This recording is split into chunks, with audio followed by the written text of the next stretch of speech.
Welcome to the Safety Doc Podcast with author, radio host, and nationally recognized safety expert, Dr. David Perrodin. Join us each week as we discuss the best and most bizarre practices in safety preparation and crisis response. Follow Dr. Perrodin on Twitter at SafetyPhD. And remember, the truth will keep you safe. Hey everybody, it is Dr. David Perrodin from down here in the North Star Recording Studio, where in this type of lighting, I look extremely old and you cannot see both of the books behind me, which are lit up. So let me change that. Let me kind of move the, whoa!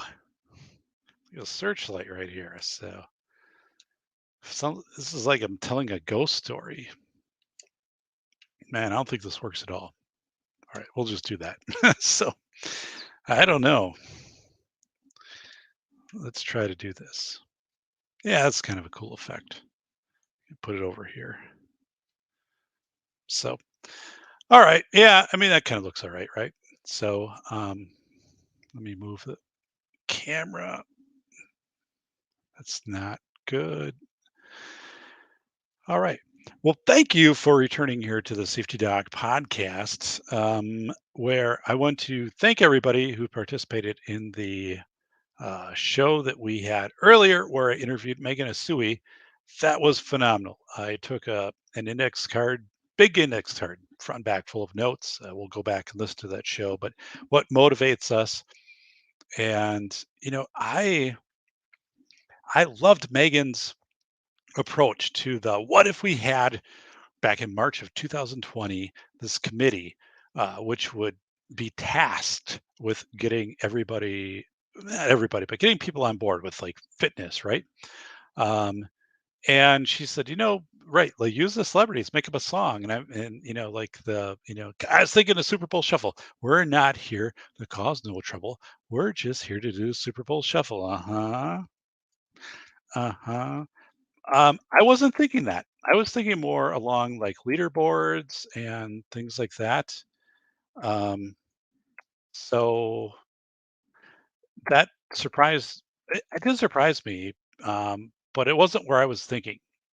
So I'm glad Megan said that because, right, that is what people wanted.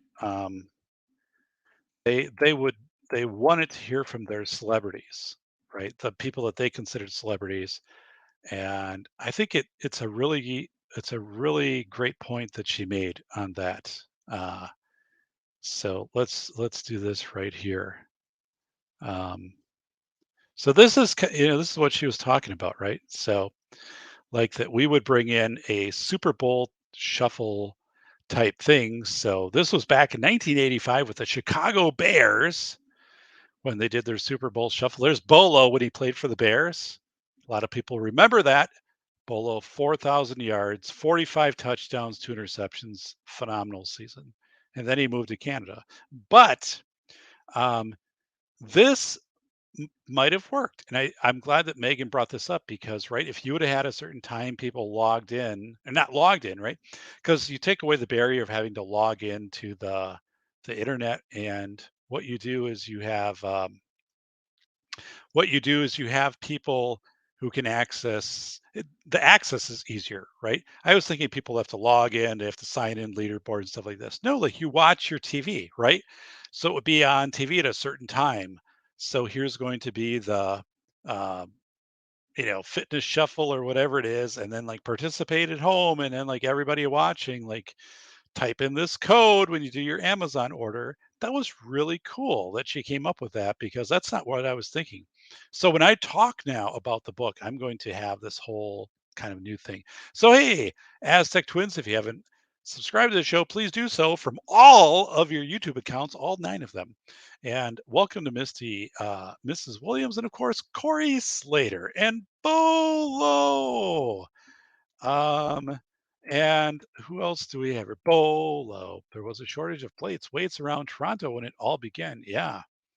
And then also, hey, Saltwood Surfer, our good friend. So right there's Bolo. Let's get right here. Right there's Bolo. Well, there's Bolo. Right there's Bolo. So when he was doing the Super Bowl shuffle. So, and then it's Burnaby Sanchez. If you haven't subscribed to the show, please do so. I would appreciate that. So, and right here is Bolo doing the fitness shuffle from Canada. When Canada did that, right there's Bolo. So he's like, I'm not here to cause no trouble. I'm just here to do the fitness shuffle. My name is Bolo. I'm world class. I like running, but I love to get a pass. See me hit, you see me run. When Bolo's not here, we have no fun. I'm not here to be a witness. I'm just here for the fitness. I'm Bolo. I live in Canada.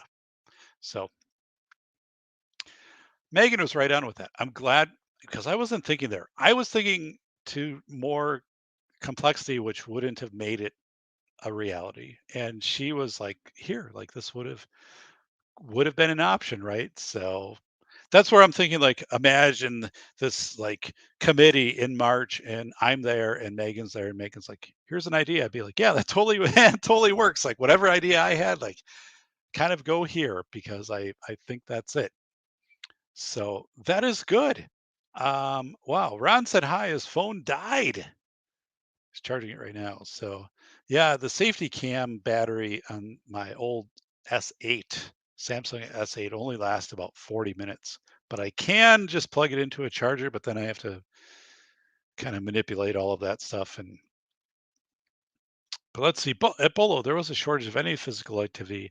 This is a good point. I'm glad you're bringing that up because as Megan said, even if you think it right, if you think like right here, I'm trying to press together, you know, I have this item, right, a block of wood or something. I'm trying to press it together, and if you're thinking that, your neurons are firing and you're kind of already doing it, right, in addition to like actual authentic lifting work. But if you're thinking it, I remember that as a basketball coach. I remember it was back, I don't know, 90s, right? 80s and 90s, I think 80s and 90s, to have people think it when they were on the bench, like watch what's happening out there and think how you would do it. By the way, um, here was Bacon in the fitness shuffle right here. So let's see what he does.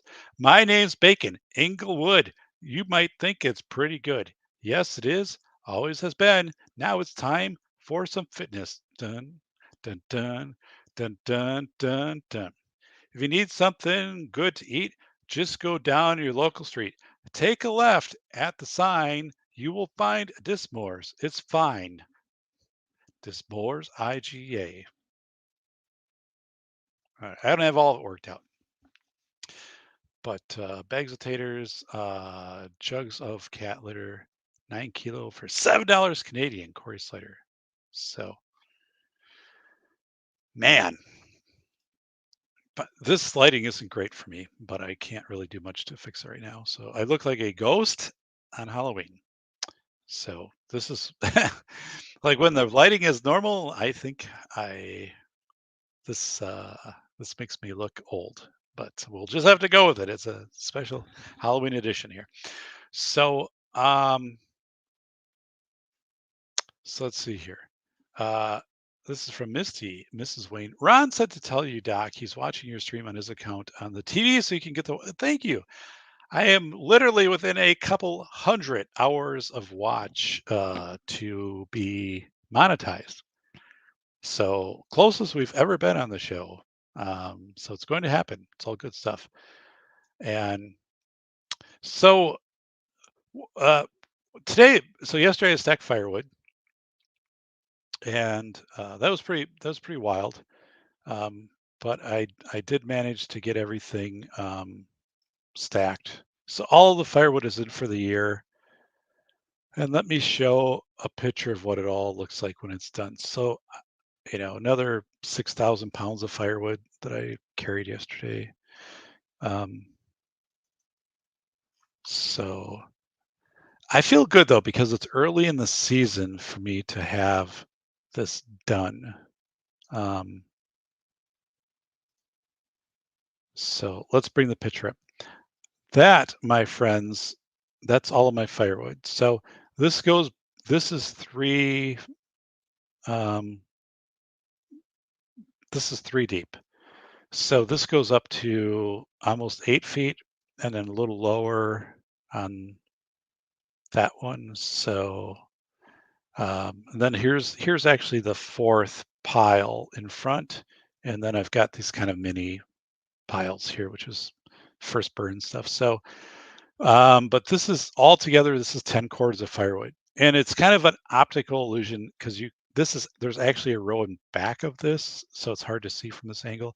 All of these white boxes right here, they have firewood, which is basically just like little splits of wood. Um, so I have like 8 of those. There's a couple down here and here, and this is paper that I use to fight or not fight the fires, to start the fires. There's also in this bin here blocks of wood that I'll burn, but this is the wood. This will get me through the season. Um, so that is, um, what do I have? If you took all of this 20 20,000 pounds of firewood, 20 to 25,000 pounds of firewood for these 10 cords. So no one brought it to my attention until Benning Ballistics said, I had a friend who put ammunition in the side of his garage and it busted off the foundation. So this is in the ground. Our house was built years ago. And anyway, we're all good. No cracks showing up here. And it's a pretty broad base, about 100 pounds per square foot. So get this. I had something really weird happen today, but weird in a good way. So I'm outside and I'm detailing both of the vehicles, and I have my car moved down the front lawn. I'm clean out. This couple drives by, and they're an older couple, right? And they're driving by slow, and a guy rolls down the window. He's like, "Hey, is it okay if we take some pictures of your house?" I'm like, "Yeah, not a problem. But what's the backstory here?" He's like, "We were the first occupants when this house was built." And so I'm like, "Well, pull on up. Like, let me show you a couple things that we've changed since then." So he and his wife are from Kansas City, and they were just thrilled. Like they're like, yeah, that'd be awesome because we moved out of your house in 1976. By the way, I thought the house was built in 78. Like every official record I have says the house was built in 78. They're like, nope, it was built in 75. We lived there 75, 76. I'm like, well, I guess you would know, right? So so they I showed them some of the house and they were like, oh, this used to be orange and it used to be this over here and different countertops and 70s stuff. And they were just amazed. They were like so thankful, like this is just really cool that you're doing this. And I said, yeah, and actually here's concrete. Like, and I had a couple of questions. I'm like, was this room on here like when you had it built? Yep. Because we have a room that only has a crawl space underneath. And people who've done work on the house, electricians and stuff, are like, oh, it looks like it was tied in differently up above, like the trusses, like this was an addition. But no, I never thought it was an addition because the stone matches the front of the house. I thought it was always done at the same time, but I never understood the crawl space. It didn't make sense to have a crawl space when the rest of the house didn't. And I think what happened is I think they had a design for the house and these people modified it. So in the modification, then because they're like, nope, this was here, this was here. So I'm like, okay, well, that's good to know. Um, but it was really cool to meet them, and they took some photos, and I just had the concrete out, and I'm like, was there ever concrete on this side? Nope. Okay, so I know that was done like later. I knew that was done by a previous owner. I was trying to pinpoint if that had been done by the first owner, but so they're like, yeah, here's the room where our had the our infant son, this crib was in here. It's Tactical Wisdom, our good friend Joe Dolio. Hey, Joe, it's Joe Dolio. Uh, so it was really cool. I learned, and then I showed. They said the house had electric, which I knew when the house was built. It only had electric heat. Our house, and they said, "Oh God, that was expensive. And it was just a pain." And they're like, "Did you ever put a gas furnace?" And yeah, before we got here, a gas furnace. So I showed them that, and I showed them all the firewood too. And they're like, "Holy smokes! Like this is a lot of firewood. Like how'd you get this down here?" I'm like, "It's just me. I was the only person." But that was cool, and so it kind of made my day. So today was like 70 degrees and sunny. So I put the downspout back on my garage because I took that off as they were doing the concrete work to And concrete's looking great to the point where I'm not really going to drive on it, but I didn't want to bring my car in and out of the garage because I usually kind of would back out onto that where that previous slab was. But concrete's looking great. Everything is good. I have to get about 6 5-gallon pails of stone to fill in. That's not all because of concrete. Some of that's with some of the landscaping stuff. So I'll probably do that in the next couple of days. Tomorrow, though, it will be today. I washed both vehicles, cleaned them out. Rain-X the windshield. I'm a big fan of Rain-X, especially in Wisconsin. Like if you can Rain-X a lot, especially in fall when you get those first few snow or sleet things, you can get it off easier with your wipers. So I'm a big fan of Rain-X on your windshield, right? But tomorrow's going to be 74 and sunny here, and then it drops off, and then I don't expect it will recover. I don't think we'll get another 74 and sunny day. So I'm going to bike tomorrow. I've got it all planned out, got everything ready. Not like a long ride, maybe like 40 miles. Um, not like a 70 mile or something like that, but I am going to do like a 40-mile ride tomorrow. And it's going to be great. I mean, the weather, it's going to be mostly sunny, 74. I mean, October 11th, that's pretty late for me to bike. I don't bike in winter. So, yeah, in winter here it can be as early as the end of October we can get snow. So I'm looking forward to it. And because I have all my firewood in, it's also easier to bring my bike downstairs and store it because like in the fireplace room is where I put it. But if I'm still bringing firewood down, that gets to be kind of a pain because then I have to take the bike out and free up some space as I'm kind of maneuvering stuff. But yeah, anyway, it's looking good. Looks like I lost looks like I lost you one, Doc. Sorry. What happened? Corey, what happened? I hit it before he started. Um, oh, thumbs up, missing thumbs up, I see. So I don't know. Going over here. So I've become addicted to this song by the band Ghost, and it is Mary on the Cross by the band Ghost out of Sweden. I bought it off of Amazon yesterday, but it's just like, whoa, just loving it. So let's go over to the chat. So what a guest tonight, right? Megan. I feel a little bad because I told Megan it'd be between like an hour and a half, and we went over 2 hours. And she did private message me say like, let's bring this into the final lap, right? Um, so as a host, it was just so amazing, like what she was sharing. I need to be that's where I need to have like a third person, kind of like a scorekeeper, right? It was saying like we have to wrap this up, like interject.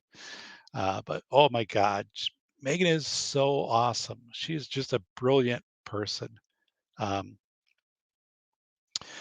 Man Against Masses. There is no such thing as a post-show reflection. Reflection is in real time, depending on which definition of reflection. Yeah, probably. I'll reflect on my strategy, and my strategy was I need to be uh, when the shows again are I have a guest on and they're really engaging to still make sure that I don't extend the show beyond because right the guests have other things that they're doing. It's Bernabe Sanchez. So hello. Um, yeah. That's a weekend worth of smoking meat. Nice stacking too. Yeah, I felt it was weird, Corey, because when I was stacking firewood, I had some firewood left over from last year and I moved it out to the center. And when I was stacking it, like a month or two ago, like the stack fell over and I was like, what the hell? Like this never happens. Like I'm usually like really great at this. And I don't know, I just wasn't into it or paying attention, but yeah. So it put a dent in a table and some other stuff that I had down there. But it is when you're in the zone, like you kind of see a couple steps ahead when you're stacking firewood of like how you've got to like bring the corner and crisscross, and if you're going to crisscross like 2-3 feet in, and now everything is like really good. Everything is great down there, but it is I didn't have the vision when I was restacking the firewood from last year. So, but like this week, like I had the vision. Um, and it actually, even though it's a lot of work, which it is, like I'm sore, and I even did like a lot of stuff today. Yeah, but um, I enjoy it. Like it's it's it's hard on my shoulder because I'm carrying always with the right shoulder, with the right hand, a bag of maybe 70 pounds of wood I'm bringing down at a time. Uh, but when it's, I'm in pretty good shape. I'm actually pretty surprised. And when it's all done, it's really good. And now that I have the new concrete slab on the side of the house, I can put some wood out there. So I don't know. Next week I might look at this. Ting ting ting ting. Oh my goodness, ting ting. What you think about Megan Asui as a guest? She was awesome. She's an awesome person. Um, I can move out 3 cords of wood. I just don't want to go too high because if anything falls over or like the neighbors are playing basketball and the basketball comes over, I don't want anything to hit the siding. So I just have to make sure I don't go very high. But yeah, I mean, if I could put 3 cords outside, um, that would work great because I would burn that up, uh, by first week of December, maybe. And we don't get a lot of snow typically before then, even if we did, probably not a big problem. And I can always mix wood in that I have in the house, but it would just there's some realism point here where to haul 25,000 pounds of firewood into my basement every year is just not going to be logically feasible on my body. Even though like this year I was really strong and I kind of noticed that too. I'm like, I have like a high strength level for this. Um, I I just have to come up with a better plan because I don't think it's the best thing. Anyone else get the feeling that that visible part of an iceberg's view of the Oxford supplies? So yeah, man, I'll tell you, like, um, it's really cool. And to to stack firewood, I did a show on this, and TJ Martinell talked about it on his show, or his podcast a while ago. But there is, so this is a straight on view. This one is probably doesn't do justice to this, but so this is maybe 8 feet where this comes out, but then there's 2 rows in back of what you see here.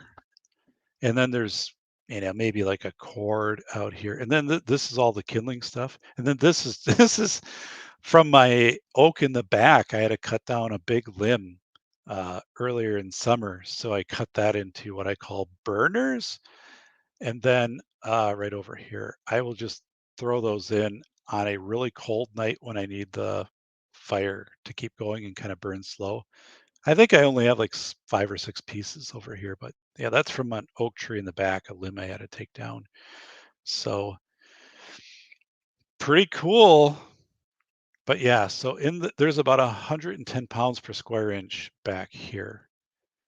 And it's probably a little bit more because the first 2 cords are up on 2x4s in case there's water, which there never is, but I always do that to kind of keep a little air circulating. And this I know I'll burn out pretty fast, so I never put anything underneath that. So, but and this is all in ground, so the weight gets transferred down. But I don't know. I'm glad it's done. But yeah, ting ting. And if you take any pictures of my house, you better have a good reason. Yeah. So yeah, so this couple came through and this lady had a big telephoto camera and I'm like, oh, and I did it. So I was thinking like they're taking pictures because of like, we have steel siding or we had new concrete just put in, like maybe these are some things, or like maybe they want to build a house and have it on a kind of similar uh architectural design as our house. But no, they were like, hey, we were the first people to live here.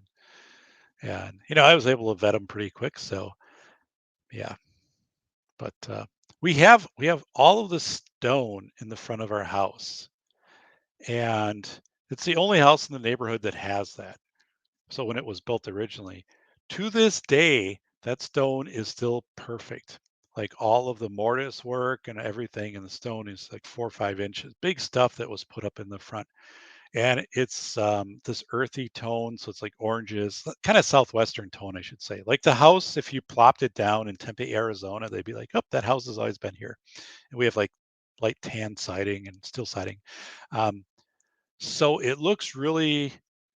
And this stuff just held up perfect. Like there's no need to do anything on it. And the guy that did our concrete pour, he's also a mason, so he does like chimneys and restoration and that. And he looked at it, not because there's anything wrong, but he was just checking out. He's like, "This is like remarkable. Like whoever did this, like it just was really on their game the day they put this in 45 years ago, right?" So, uh, yeah. So, Man Against the Masses. Someday I'll know what that blue circle is. And that's just a record, buddy. That's a 33 RPM record that my daughter painted when she was in elementary school as an art class project. Gave it to me. And actually, I think I'm going to take it. I'm going to move it to a different wall, um, because C&T Designs had cut out the logo of the safety dock and is getting it with lights and all that stuff. And I'm going to change up the background a little bit. And I have my diploma, my PhD from Madison. I'm ordering a bigger frame. Well, I shouldn't say a bigger. I'm ordering a frame, but all the frames for a PhD seem to be like these really big frames. And then I'm going to rearrange the guitar will stay where it's at in the books, but like everything kind of above that's going to get moved around. So I thought about moving my book titles back there, but I don't know. I have my wall of fame to the right. I think they'd be too distracting. Um, so I'm going to put the PhD there in my logo from Coop. Um, so let me see here. Um, and this is Tactical Wisdom. Well, Bacon, I don't. Oh my goodness. Tactical Wisdom. Just kidding. Been a bit busy with the CFC show. Yes. Council Feature Conflict show and consulting work.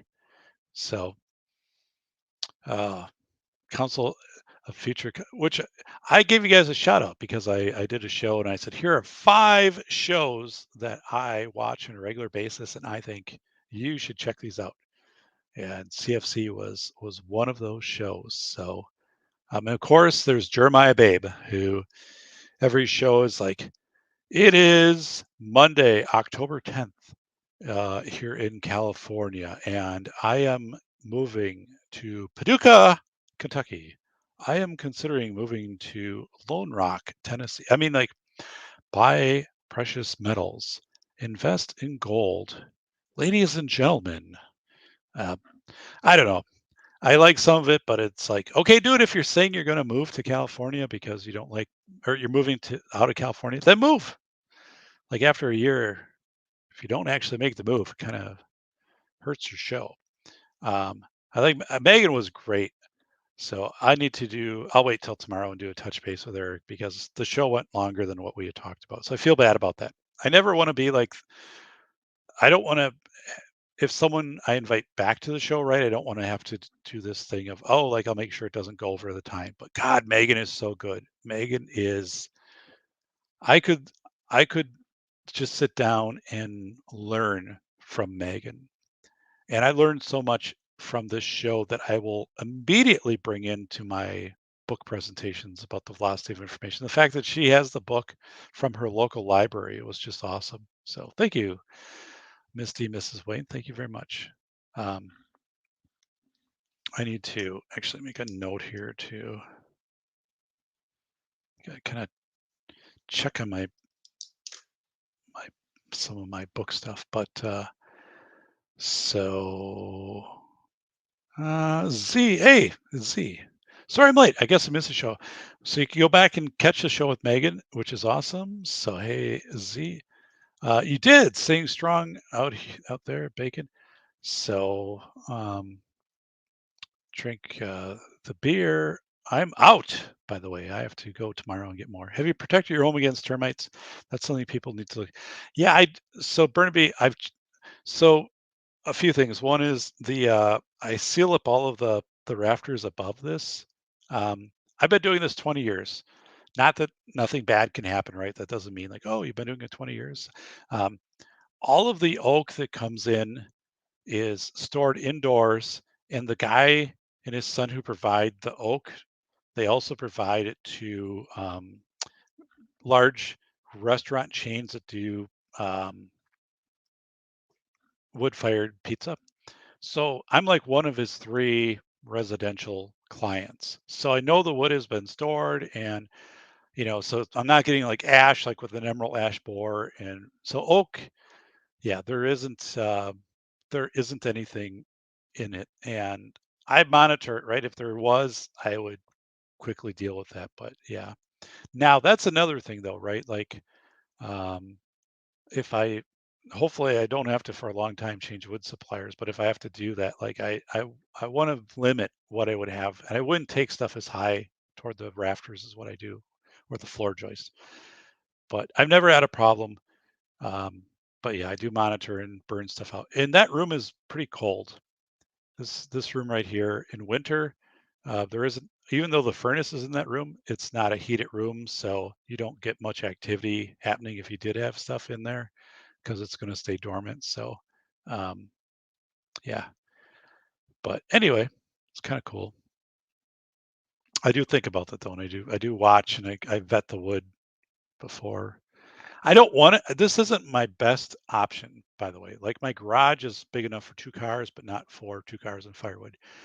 And before I built out that big concrete pad last week on the side of my garage.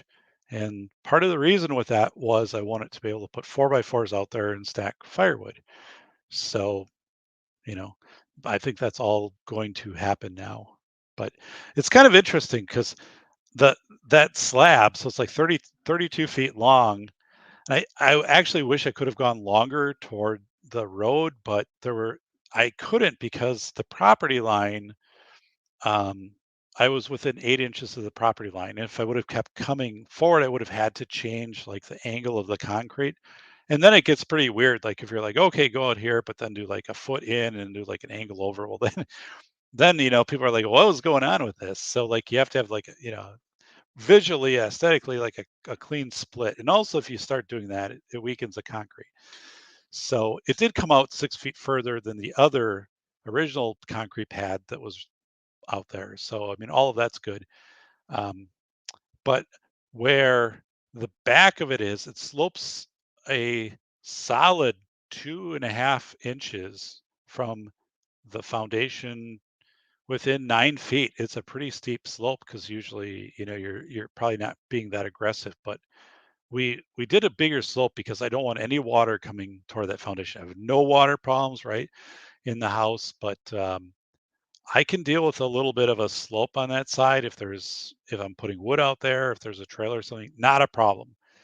But absolutely do not want anything coming back toward the foundation. So we exaggerated the slope a little bit. You can see it but as you come out further toward the road, where if I'm actually doing stuff on the new concrete slab, that's where I would do whatever, that's level, and then it just kind of slopes as you move back, which is on purpose. Like I wanted it to happen. So it's all good. But when you're walking on it, you can definitely tell like it has this slope. But that is a feature, not like, oh my goodness, like we have this in here. Nope. Absolutely want it to do it that way. So it's really cool. Like it turned out perfect. I have to get 6 more 5-gallon pails of stone though to kind of fill in because now it creates some. It's C&T. Look at this guy, CT. CT, looking back at me, buddy. Sometime, right? I know you got a lot of stuff going on. I appreciate you did the burn and showed that. So, but yeah, I am going to be putting adjusting things in the back there, and I'm ordering the frame for my PhD diploma soon, like in the next couple days. So, and it's a big frame, but yeah. So anyway, cheers to our good friend Bolo.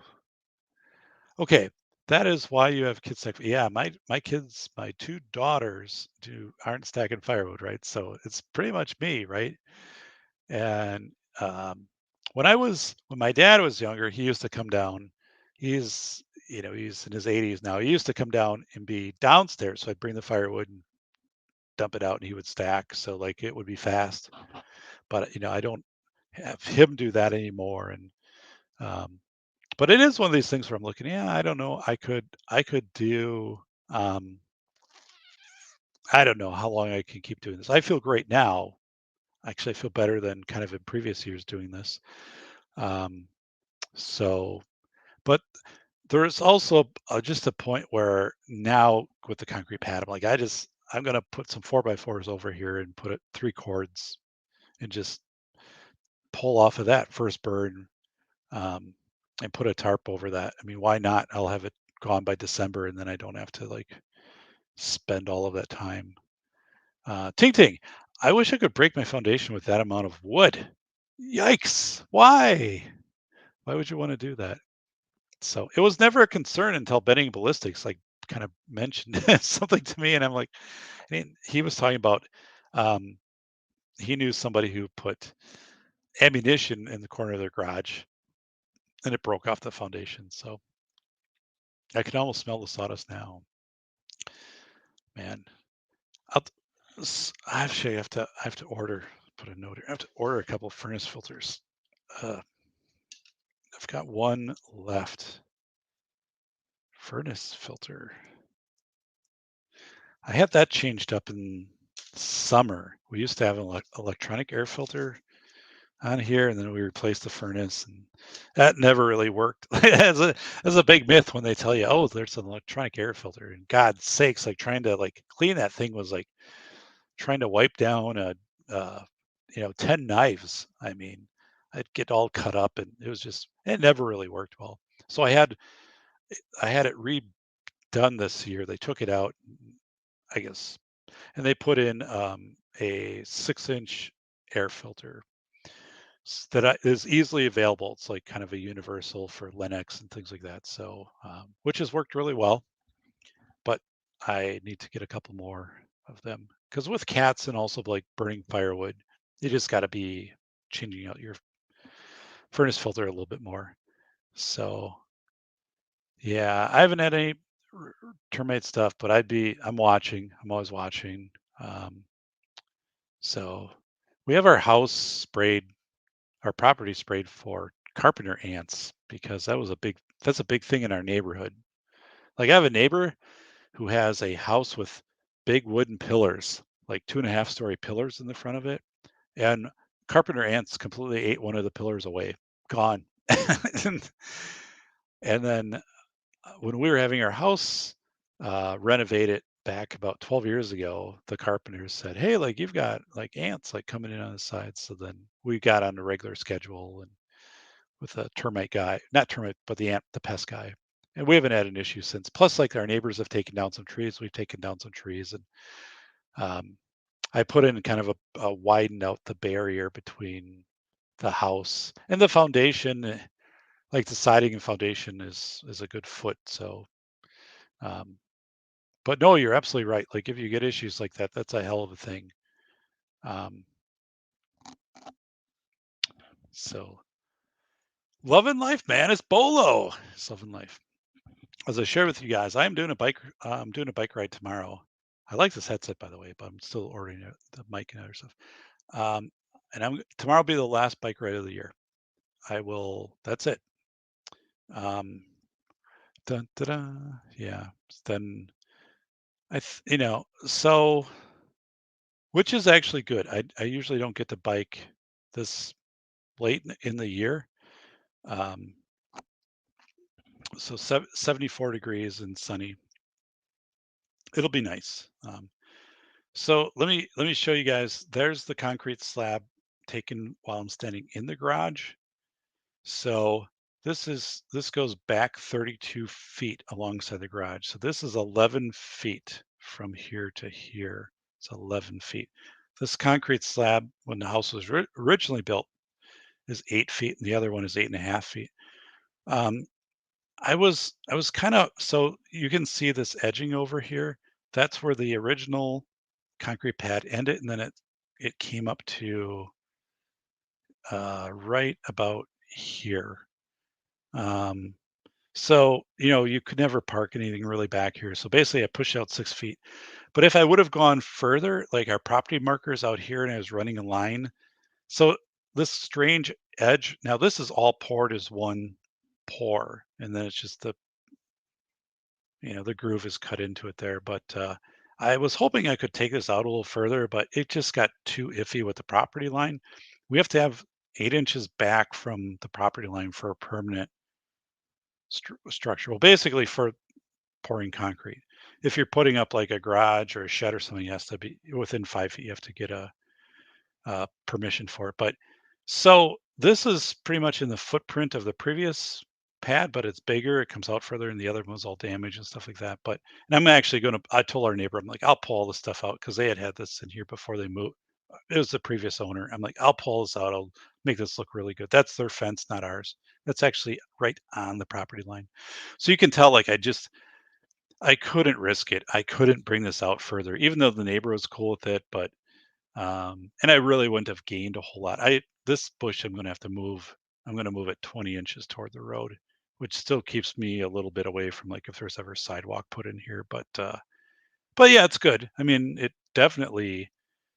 So this actually becomes a really nice work area where I can have my bike over here, be working on my bike, or I can put up my um, sawhorses and do any building stuff that I need to do. Like this is a really nice work area, and I have an outlet right on the side of the garage over here, so where you can still get the cars in and out. You don't have to put behind. So I'm hoping I have white clover, annual rye, and some Kentucky bluegrass I mixed in here. Hopefully this will.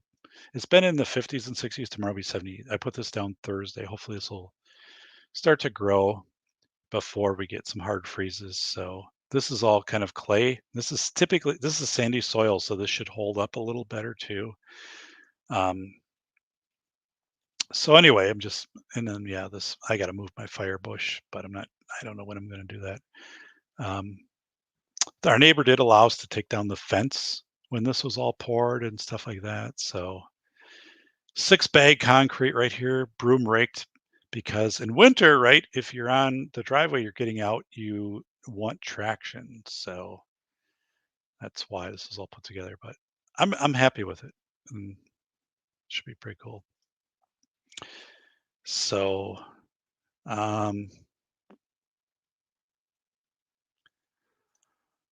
Ron said, Coop, his phone died. So watch me cancel text. Coop, cool deal. I just got working on a few things for SDI. Is that Strategic Defense Initiative under Ronald Reagan, Coop? If so, how's that going? Remember SDI under Reagan in the 80s? Yeah. Let's see here.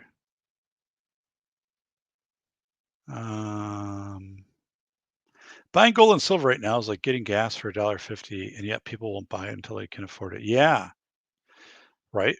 Gold and silver are down. Like just there's a lot of stocks, a lot of real estate stuff that pays you monthly. REITs, right, are down, even though they pay like 11, 15%. So there are opportunities right now. Um, so, and actually, treasuries, now that's not for everybody, right? But short-term treasuries, 1, 2, 5, 7 years, 4%. I think treasuries are going to get above 5%, which is phenomenal, right? You think a year ago, treasury under 1%. Benefit there, you're not paying state tax. It's insured technically, like unless the treasury fails, then you're screwed. But, you know, um, yeah.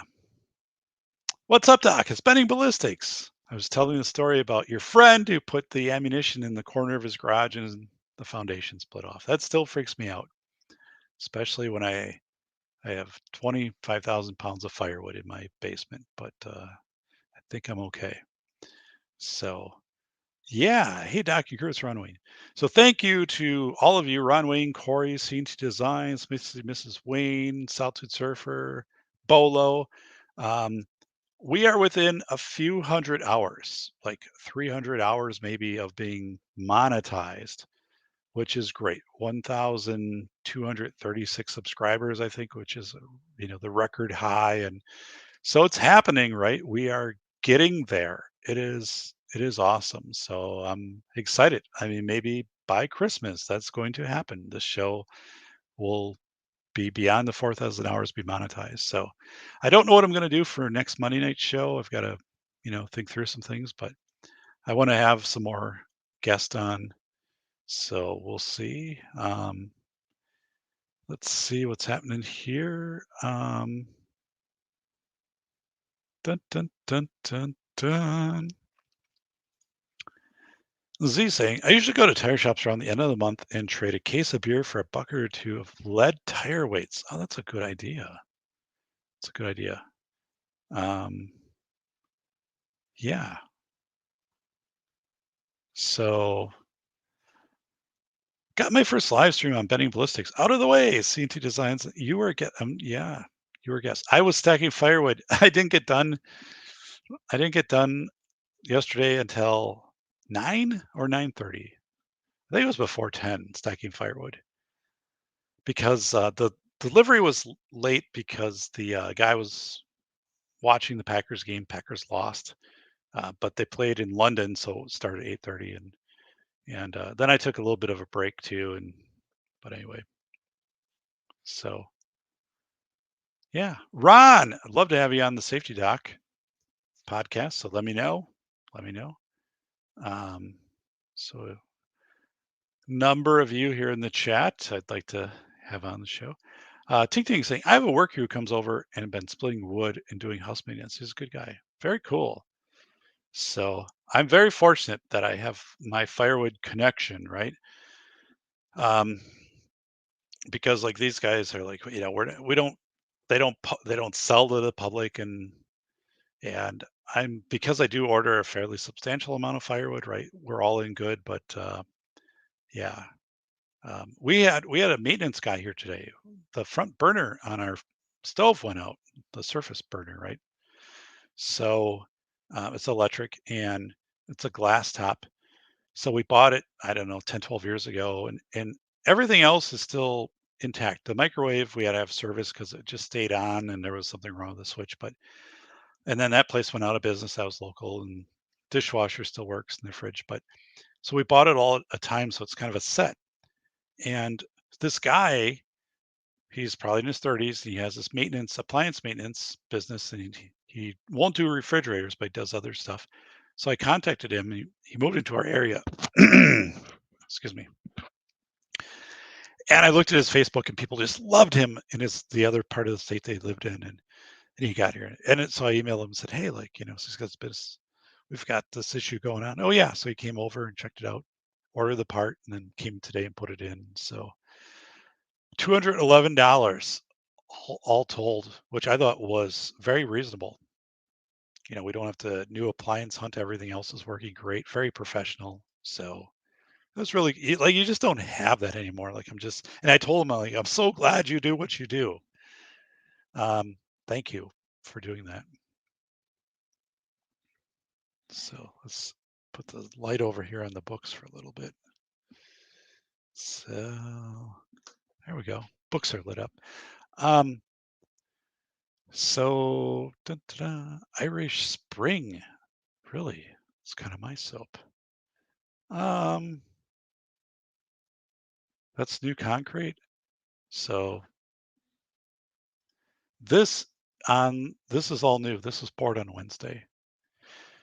So there was old concrete over here that went from here over here and went back. It's all split, and it was actually damaging my foundation because it had just like gone 2 inches down because it eroded. It was sand. Basically, somebody poured concrete over a flower garden or like a vegetable garden 25 years ago. And so I had all of that busted up and removed, and then we pushed this out further. But this is about as far as I could go with what was allowed on the building codes, because if you go a little further, if there's sidewalk, right, it would interfere with this, and you can't get within 8 inches of property line. I was like right there with where this is at. This is all new from Wednesday, and then this is the original concrete from when the house was built 45 years ago. So yeah, this is all new. This is great, by the way. Like, been checking it and just everything turned out really good. This is six sacks, so it's about 4,000 psi. And this is a perfect time of year for a concrete pour because it's like 60, 70 degrees, gets in the 50s, 40s at night. So it's great for curing. As you can tell, I had watered this and watered this new grass, hopefully new grass. Um, but it strengthens because it doesn't cure as fast. And but you're not dealing with like freezing weather and stuff like that that can mess up concrete early on. So yeah, this is kind of the best of both worlds right now. And the day they poured it, it was like 72 with like 59% humidity, so like just perfect for a pour. Um, but yeah, so this is all new. This will lighten quite a bit over the next couple months, and by spring, like this will lighten significantly. But yeah, you can tell it's like, and this is a broom finish to give traction to it because again, it's outdoors in Wisconsin. So looks great. Thanks, Ron. It is great. The guy did a really great job. He's a mason. He's in his 30s. I don't know why I got to keep telling people this guy's in his 30s. He's in his 40s, he's in 20s, but um, he's a third generation mason, and he's from this area, right? He went to high school here. He graduated here. So one of the things like he told me when I had him look at this project, he's like, "Well, I know the soil. It's really sandy soil. Like, I've been pouring with my family here for years, and like you got to put down like this 4-inch concrete base, and we'll compact it. We'll dig down, and so like that's much different than someone who's like, I'm building a spec home and I'm just going to lay concrete over whatever's there. Like this, he like understood it, and also he's like, I go around town, I point out places where I poured the concrete, and so I'm like, okay, like this is really good. And he and I have like a little video when the stuff was being laid. And you can kind of just listen to him like guide the other workers or like 5, 6 people there. He's like, do this and this and watch for this, and he's doing his little measurements, and he just did a great job. He's really tending to detail. Plus, he like brought in the black dirt afterwards, um, which is really like kind of a clay type, really great stuff because it's usually sand, and you want stuff to kind of stay up against this and not just move away. And um, he brought that in, and he's a good guy, really good guy. So I was fortunate because from the day he quoted us to the day it was done, 2 weeks. And like that's almost unheard of these days, right? Um, so ting ting. Been taking care of my twins as single moms since before they're born. I don't need anything, my friend. Betting Ballistic saying, I need to plant a grass that doesn't grow over 4 inches tall. I disdain mowing. Yeah. I kind of like mowing, but I do get my fill of mowing, especially now we have the leaves are falling.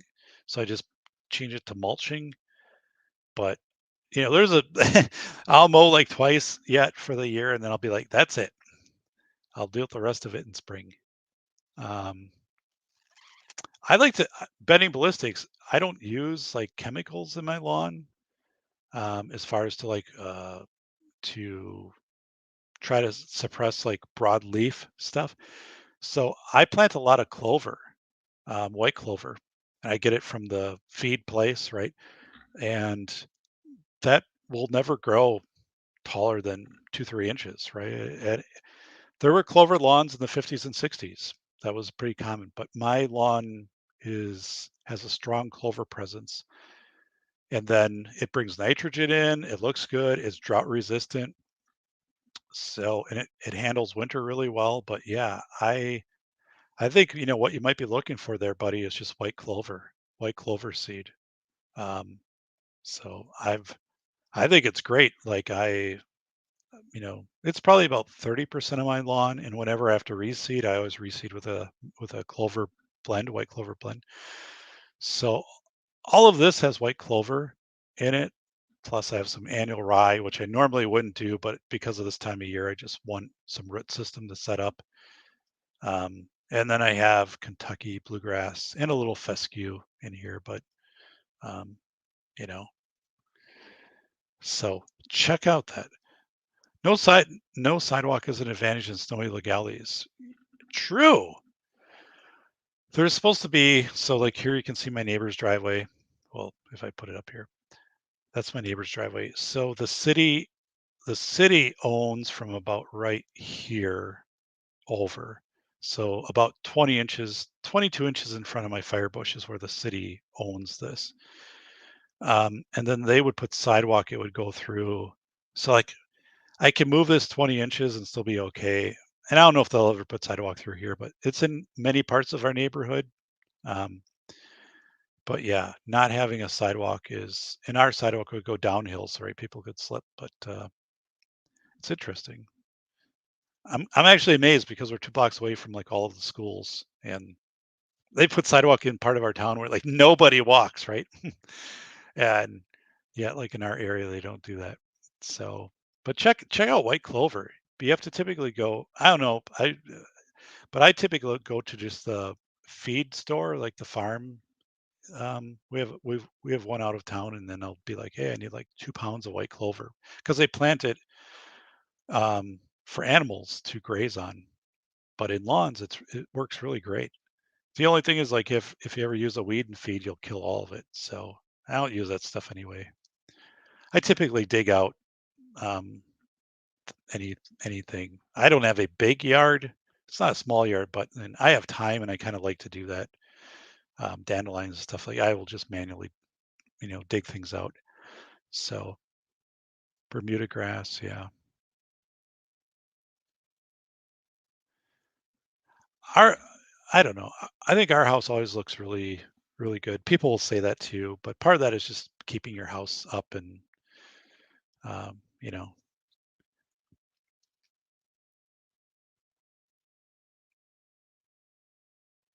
so let's see here. Chat. What about the new thing, Doc? Nukes. Nukes. That's bad. Yeah. Yikes. Um, I don't know where things are going to go with that. I I thought back in April that I thought that Russia would consider using a small scale nuclear weapon on an abandoned city in the Ukraine. Right? You'd have a city of like 20 to 40,000. I still think that's on the table. Now, I'm not like Council for Future Conflict, right? Joe Dolio and those guys are dialed much more into that than I am, but I'm still like, I don't know. And that's also like with my investments and my approach to investing. I want very personally, I want very little exposure to securities, broad broad-based securities right now because something like that happens. I really think then you're talking a significant drop in all stock markets and probably a 3 to 5 year recovery. And kind of, I'm old, like, right? I don't want to set myself up in those situations, and I don't really need to. So, but it has changed my view because I'm saying I just don't think I'm not convinced that that's off the table. Um, so look at this. I need 4,000 watch hours. If you guys can make it happen, I have like 3,710. So, which is the most I've ever had, but that would be great. I would appreciate it. So, um, realize I'm married to a redhead and whoa, I'm used to getting snapped at. I have seen chats where your wife has been in your chat, buddy. So, um, she seems like a nice person, um, unless you make her angry. But, uh, well, thanks there, Ron Wayne. I appreciate that. Um, Ron has the first official merch of the BB show. Wow, betting ballistics. I've never done a merch thing for the safety doc. That's the logo up there, right? Which would basically just be the merch, would be that logo, which I had made for me by a friend. Um, so, you know, that would be cool. Now, like my book cover for the audiobooks, I own the rights to those. Like that, those would be kind of cool to merch out. But I don't know. Um, who knows? Um,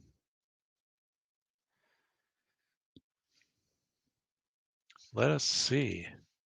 Let us pray. Yeah.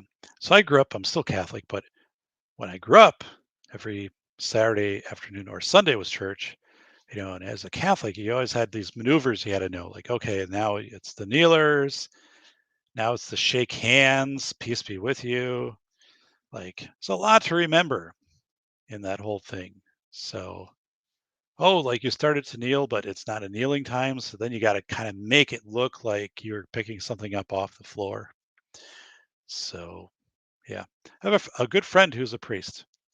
And I said to him, not to make light of everything that you do as a priest, but I'm pretty confident I could deliver a mass. If I was just introduced as a visiting priest, right? I could deliver a mass and no one would really know the difference. One time, I couldn't repeatedly do this, right? And again, not to make light of what you do, but I'm like, I think I've observed it enough, and I think I have enough presence and enough kind of acting and just like whatever. I think I could make it work for like one mass. So, uh, Ron, I need to put on a suit and look like the doc to interview your brother. But I will not stand up because I will not have pants on. What is going on here with Coop? So this sport coat was $7, which is a true story that I got at Goodwill. Actually, just like a month or two ago. This is a light wool sport coat. Light is lightweight. It's like a summer blend, which is awesome. And this has become my number one sport coat right now. $7. Every sport coat I own, I bought used. Most are Oscar De La Renta. This one isn't, but I would buy off of eBay. And the price has gone up on sport coats, which is weird because people aren't going to the office as much, right? So, but people are asking just too high. It's a gamble. Like I don't know if it's going to fit, even though I'm a 44 regular, and that's pretty consistent with Oscar De La Renta. If it's been altered, or I'm, you know, I'm not going to spend more than $30. So, you know, but now our local Goodwill, which is kind of a larger Goodwill, I just go in and periodically will try on stuff. But I'm pretty good. I only need a certain number of sport coats. This is Benny Ballistics. Doc, you should build a retaining wall with an outdoor oven for cookouts on your new slab. Yeah, I don't think I need it though. I don't need a would I need a retaining wall? Um, I think I'm good out here. Now I've in the back, like I had this, we specifically talked about I want this to not be higher. My neighbor put in a slab across the road and down a little bit. I'm like, that thing is just like way too high. So then you have where the grass is, this is pretty level. Tapers off a little bit, but um, yeah. In the back, I've got room for. I could either do like a grill out here, easily do a grill, or I've got the back. But the back is a little iffy because I have a porch and I just this is actually I think ideal for like grilling. uh, So pretty cool. Um, Man, though, an outdoor oven will be awesome. Wow. Yeah. CNN reporters don't wear pants, says Ting Ting. Unisuit. Whoa. I used to wear a tie and dress pants and not a suit, but kind of everything that makes up a suit. Um, when I was professionally employed, always, always. And I had a nice, like, either tack that went through the tie or like a tie bar. Um, and so really and it always wear like a lapel pin. So and people always would say to me when I would start to show a little bit of humor or like after I was done like working somewhere, people say like, I never I always thought you were like super serious. Like I never knew you had this sense of humor because I just didn't show that. Or when you dress a certain way, I think people have the expectations. Um, but yeah, this is kind of fun. Um, I can't have farm animals in my house in the city, but yard is technically count. That's interesting. So, so the people today who came over and said, "Hey, like we're the first occupants of your house," they're like, there were no homes around here. Like this was kind of the first one. Like the home over here wasn't there, and then back that wasn't built out. And and there was one down the road. So like we are kind of like at one time like this was easily like 500 feet from any other home, but not that way anymore.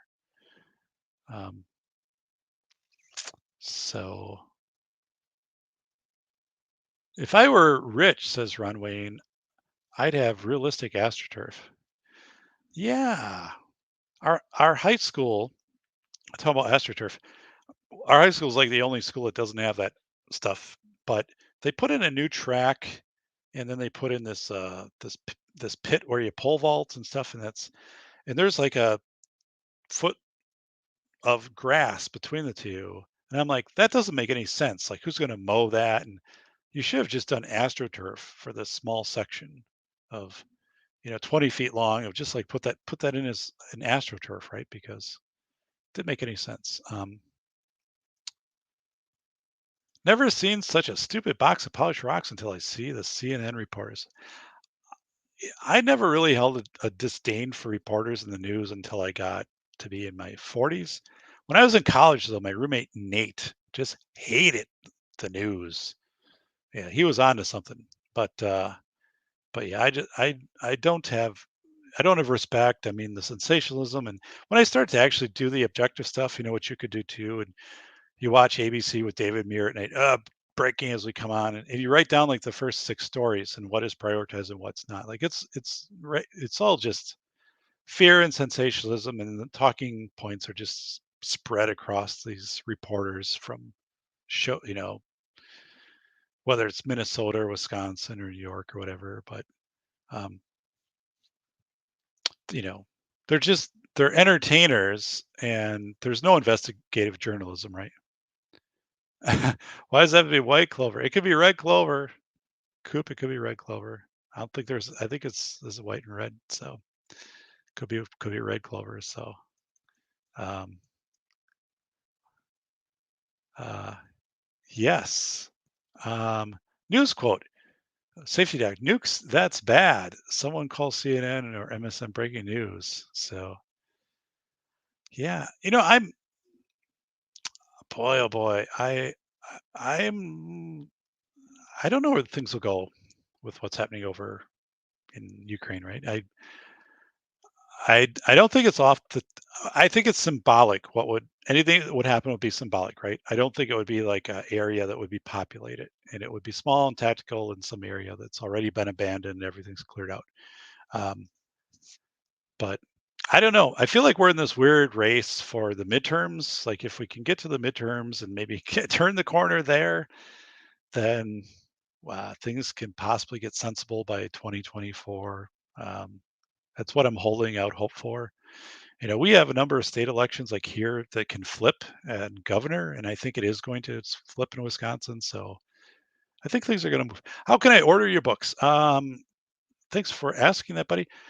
So Amazon, Barnes and Noble. If you just type in, I mean, there's other retailers. That's probably your most feasible. Now, I will tell you that you can go. Well, right. Let me do this. So they were published through a publishing house. I wrote these under contract with Rowman and Littlefield. So my books are in the Library of Congress. My books are in libraries across the world. Megan, who's on the show tonight, got my book from her local library. My books are in libraries in Japan, in China, in United Arab Emirates, and people own these. So um, here's velocity of information from Rowman and Littlefield. Now, right. If you go in here, like hard copy, $75. Yes, because they sell those to libraries. It's $35 for a paperback ebook list. Audiobook will be out for $14.99, but that'll be on April 12th. That's already done. It's recorded. My other book here, School of Errors, is less. This is again on Amazon. 34. That went up apparently in hard copy. It was 30. 22 in paperback. You can buy it used too, but ebook is 20. Audiobook is out there. I narrated the audiobook. That's available $10.99. You can get that right now. But if you go to Amazon, right? Now the cool thing, School of Errors, So Bending Ballistics, you might be like, oh, that's a school safety book, but not really. There's 1/3 of the book is about like the harbor rescue on 9/11 of New York. I worked with New York City Department of Planning. We looked at the psychological aspects of rescuing 500,000 people in 9 hours. Hobbs Leviathan, how that played into it. I interviewed Katie Pachon of Cajun Navy Relief. There's a lot of amazing stuff in that book. Um, so kind of don't be thrown by, oh, it's a school safety book. It's a fascinating book. Um, and Philosophy of Information, there's just nothing out there like it. Uh, it's not only a replay of the authentic 2020, which it is, but it's just really it's well done. I have 421 citations in the book. They're all Chicago style, so it doesn't interrupt you. Hey, there's the book. That was someone who bought the book, had me sign it. So just a couple days ago, my little stamp there. So dun, dun, dun, it's kind of cool. That person like had outlined the whole book. They got it from a library, and then they were like, "Oh my God, and if I get it, would you sign it?" I'm like, "You absolutely right." And that's my $500 Mont Blanc pen I signed that with, which is on sale for $440 right now. Um, so, dun, dun, dun. Yeah. So, Embedding Ballistics, the audiobook is very good. Both audiobooks. The other, Velocity of Information was professionally narrated by Ben Hawk from the TV show 30 Rock and Manifest. It's awesome, right? It's professional. I narrate it in a studio, my own, well, I mean, both are my own books, but right. Um, School of Airs is very first person, me talking to you. So you get the flavor. It's kind of like a Tony Soprano, right? You that book almost had to be delivered with my energy and my passion for it. Um, so it's out. So that's been out for a few months. It's 10.99, professionally edited, sound edited and level and all of that stuff. So I'd appreciate, and if you do get the book, please leave a review. Absolutely, just that's the thing. Like if you can put 3, 4 sentences down for an Amazon or Goodreads review, that helps so much. We need a safety doc patch. Yeah, I guess it would just look like the logo up in the corner, right? That's what it would be. Um, I'd have to talk to Mallet Works because I think he makes patches. I mean, I like the logo.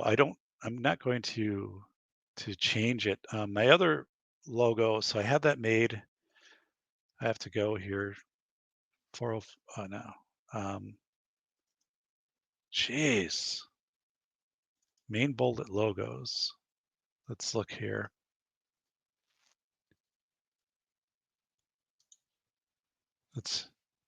So this is also a logo, right? And I do have that, but that's busy. Like that's busy for a patch. Like that's too much for a patch. It's a cool logo, but it's too busy for a patch. This is the official safety doc for like the live streams and stuff, which I really like. That was made by RJ Jones, but of course you can't do it in a patch, but that would look good in the back. Actually, that would kind of look nice in the background to have that done on a 3x2. I have to think about that. Yeah, I didn't think about that before. And then this was another logo that was done up. You know, I incorporate these in different ways, but I think just that safety doc logo. Yeah, I don't know. It's cool stuff.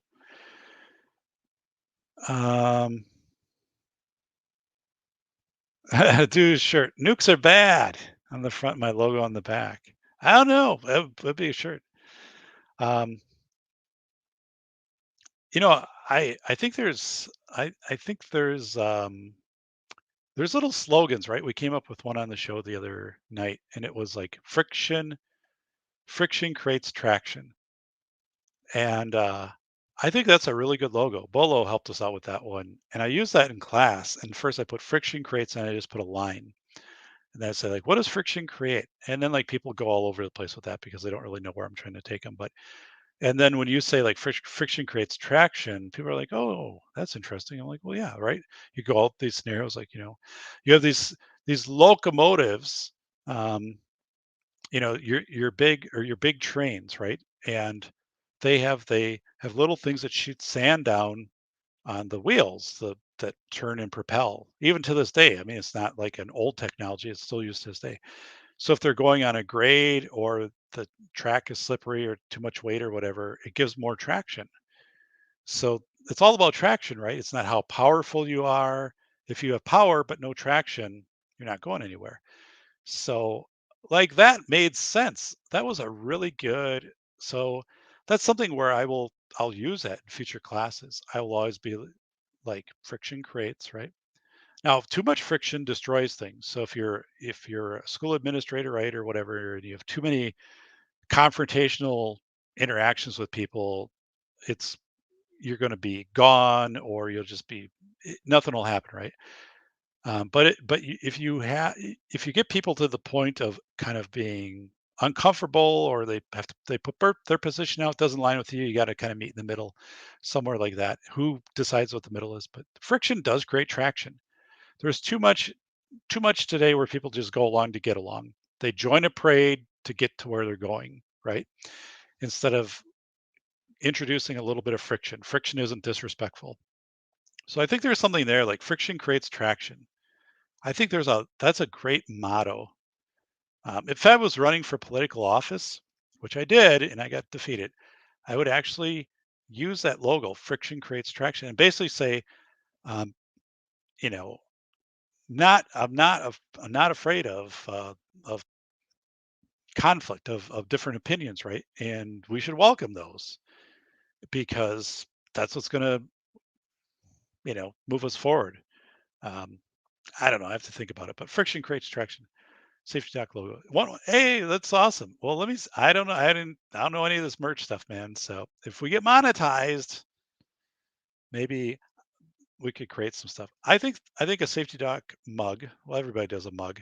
Um, so I've also got. You can order these like 12 by 12 square, the logos, which I would probably put up as art.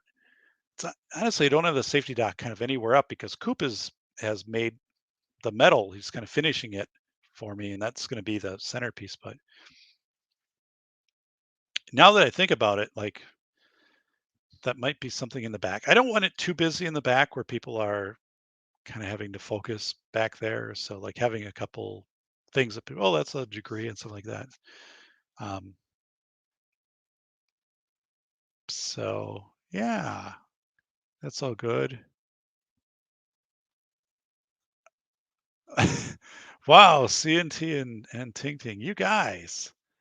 Uh, one of the funny things I've since I've gotten older, I I don't lace my shoes unless it's dress shoes. If I'm teaching, right, I always have dress shoes and they're laced. But like right now, my shoes aren't laced. I just have it so there's like an inch of shoelace hangs out the last like eye hole, but eyelet. I never lace my shoes, never. Um, and they're just more comfortable this way. I just don't.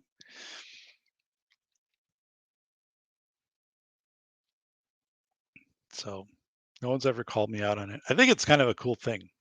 So uh, let's see here.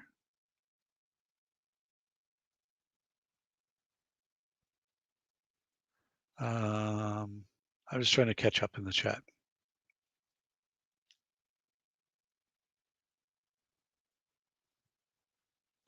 When I buy mine, can I mail it to you to sign? You're talking about book? Yes, absolutely. Um, if you mail me your book, and I think both books are great, right? But Velocity of Information is, the came out in April, and what people will do is they'll send it to me. So send it, like contact me and then send it to me like UPS parcel. So then it's like $3 to send it to me. Honestly, if you send it parcel post, It takes like 10 days to get there, but it's super, super cheap. And if it's a book, it meets the requirements. And then I will send it back to you, and I'll pay the shipping to send it back to you. So um, yeah, if you send it to me and say please sign it, and I will officially sign it, I'll officially stamp it with the stamp that I only do for in-person stuff or for this, and give me an address, and I will send it back to you. Um, and I will pay the shipping to send it back to you if you live in the U.S. Now, people, geez, man, um, I send books all over the world. So like if I'm sending a book to like Quatar or something like that, it's like, 30, $40 to send it there. So that doesn't happen a lot, but then people be like, what do I do? And I'm like, well, it's usually a PayPal thing. Then like, I'll just say, PayPal me this amount for the book. I don't have a stack of books here, by the way. So, because again, it's through a publishing house. I wrote these under contract, all of my books, so they get distributed, and I'm not independently selling the books, but I'm very glad to sign books and stamp them and send them out, and I do that. But when I go to like events and stuff, I don't bring books with me. Usually people have the books or um yeah, um which is a little bit different, I guess, but um yeah, so but Mr. and Mrs. Wayne, if you did that, please email me right here, the safety doc at gmail.com, and I can tell you where to send it, and I would be glad to send that, sign it and send it back to you. Um, I'm really excited for the audiobook to come out. Again, it's completely done. Um, and I just have to, well, April 12th, it becomes available, and that's by contract. It had to be 1 year after the release of the print version, but it's boom. I just have to press a button, and it's with Spotify is my audiobook distributor. So, but so it'll be on Audible. You'll be able to get it anywhere. 14.99. Again, Ben Hawk narrated that. Did an awesome job. I listened to a lot of potential narrators before that book was published, and immediately when I listened to Ben, I was like, he's going to be the guy. So I love listening to it. I love listening to my own narration of School of Airs. That's fun, but so you'll love either book, Misty Mrs. Wayne, but um, Velocity of Information is really cool. Is really nothing out there like it.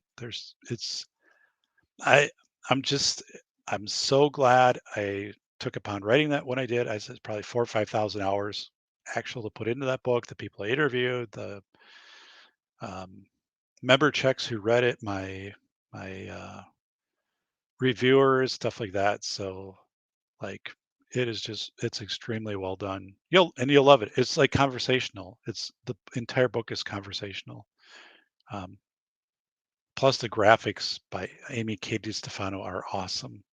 She is so talented. Like I have it somewhere. Like I would give her um, I would take a picture of something I'd do up on legal paper and say like, can you put this, make it a graphic? And 2 days later, it would be a graphic, and it would be like everything I expected and more. Like she's reading my mind, and she's such a good job. So, Save My Marriage coming soon, Doc.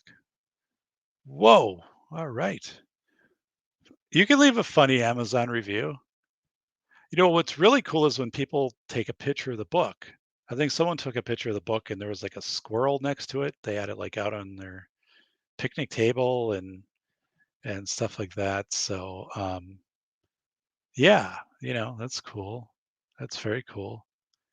Um, I'd love it if you can put some humor in and put a review. Go for it. You know, the Safe Deck. You need T-shirts with your logo on the front pocket and some of your best quotes from your book. Um, yeah, I've got some really good quotes in Velocity of Information. I think like steel yourself for the journey you have accepted but did not seek, or something like that. That is a good quote. Um, and yeah, it's a little dark, right? I mean, not everybody's going to be into that, but um, There are a lot of good quotes, very unique stuff in the book. Um, Actually, even some of the designs, right? Some of the graphics that are in there that I own all the copyright to would be kind of neat to have on a shirt. Or like even the velocity of information, right? I just think that's a cool um it's just cool, right? Or like have velocity of information on a shirt with some kind of like lightning bolt or something. I don't know, I think it's cool. Gotta grip the hair a little, safety doc. Really? So I don't have a lot of light going here, but so I do not dye my hair or anything like that. It is graying, but um, to be 51, right, and basically still have my hair and still have it mostly not gray is pretty cool. Just because my friends who are my age, they don't, they don't. It's either gray or it's gone, and whatever's left is gray. A high vis cardigan, yeah. And I don't have a good light setup going here because I turn most of the studio lighting off, which makes it look like this is a ghost show, you know. I could easily switch this into like a haunted, marathon right now of haunted ghost stories. I look really bad under this lighting. At least I think I do. Um, I don't know if I can do anything with that. Uh, Here's the auto light. Yeah, it looks worse without it. So, um, huh, interesting. Let's go back to the chat. Um, that's my channel, all power and no traction. Oh my goodness, Coop. But don't you guys think though? I think I think that slogan, friction friction creates traction. Like that's not just a good shirt logo. That's a campaign slogan. Like you could build everything you do around that like if you're applying for a job, right? If you are starting a business, right? If you're running for city council, whatever, kind of whatever you're doing, friction creates traction because I think people aren't used to the word friction in a positive connotation. Um, so when you flip it, I think it gets people's attention. And also, like, there's traction is very neutral, right? So friction creates traction. I think it really moves well. Like that's a slogan. And then when I shared that in class, like I had people who just like wrote that down, and I always take a picture of the board and kind of make it available. But like people are like, and I'm like, use this. I'm like, use this. And you guys came up with that when we were working the other night. I cannot take any credit for the friction idea. The folks who rebut it, my pie in the sky did it. Bullet wouldn't happen without you. So, um, but that was really good. That it is good. When we talked about that whole thing of like shared vision the other night, that worked out really well in class. I would like your top right, the Safety Doc Square logo as a patch. It would be look great. Ron, I'm with you. I own the rights to that. Coop has it. I don't know who can make patches. I have to get a hold of Mallet Works CNC, and I that was designed by Larry. Who from Readily Random? Larry. I'm sorry, Larry. I don't know your last name. Larry Roberts. Yeah, of Readily Random. Designed that logo that's up in the right. And so so yeah, I own the rights to it and I could do it. And I do like it. Like over time, and especially when I pop up in a chat or something, it's easily recognizable. And but that would look cool as a patch. Um, so I think JLM had the right idea. Um, Damn, we just went all Jordan Peterson. I love it. As a young girl in Hong Kong, a guy threw his leftovers toward the garbage, and I fought and won the leftovers. Help America, don't go to that. So yeah, I Ting Tam,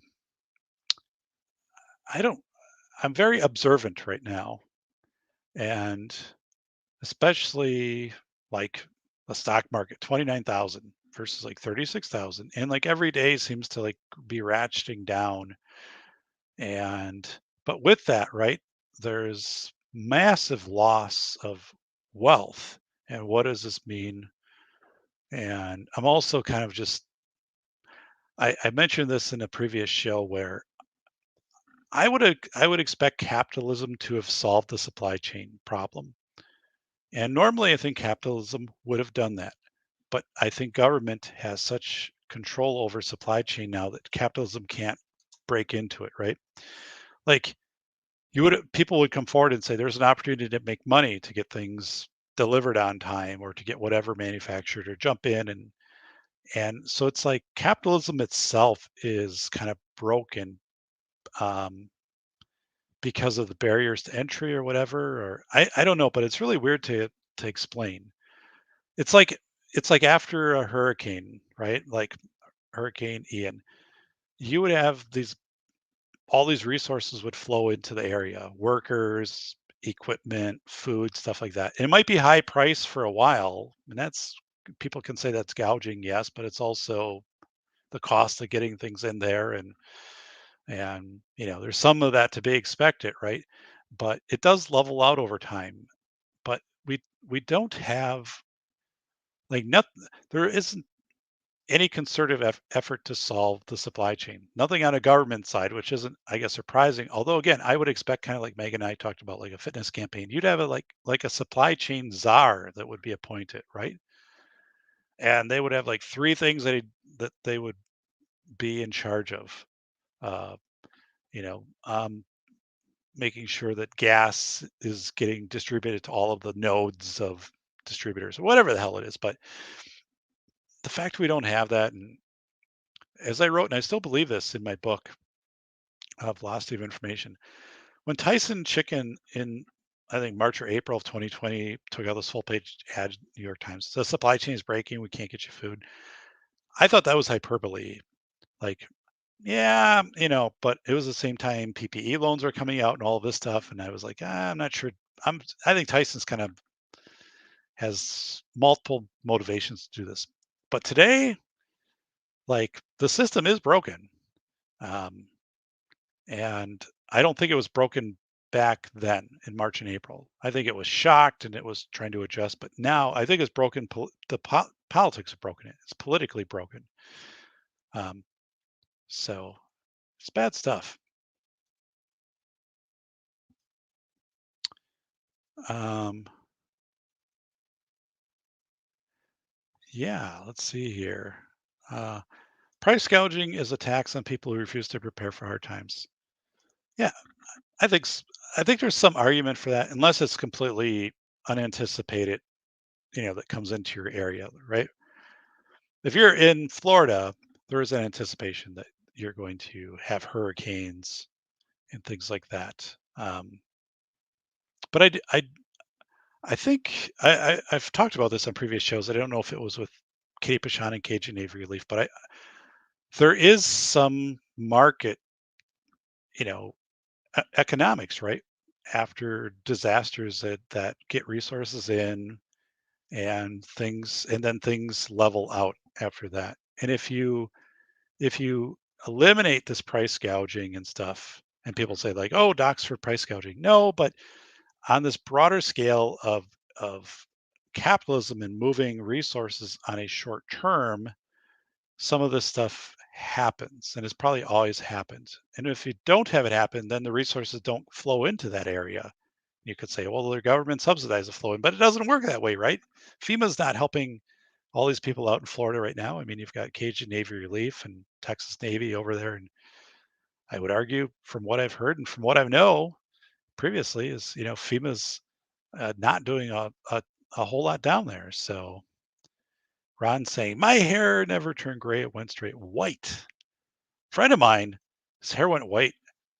He was like 30 years old, and he just stayed. He owned it. I think if that happens to you, you can either own it or you can kind of do a fun thing like a Guy Fieri type thing with it, which I maybe would do. I don't know. Um, but yeah, kind of interesting.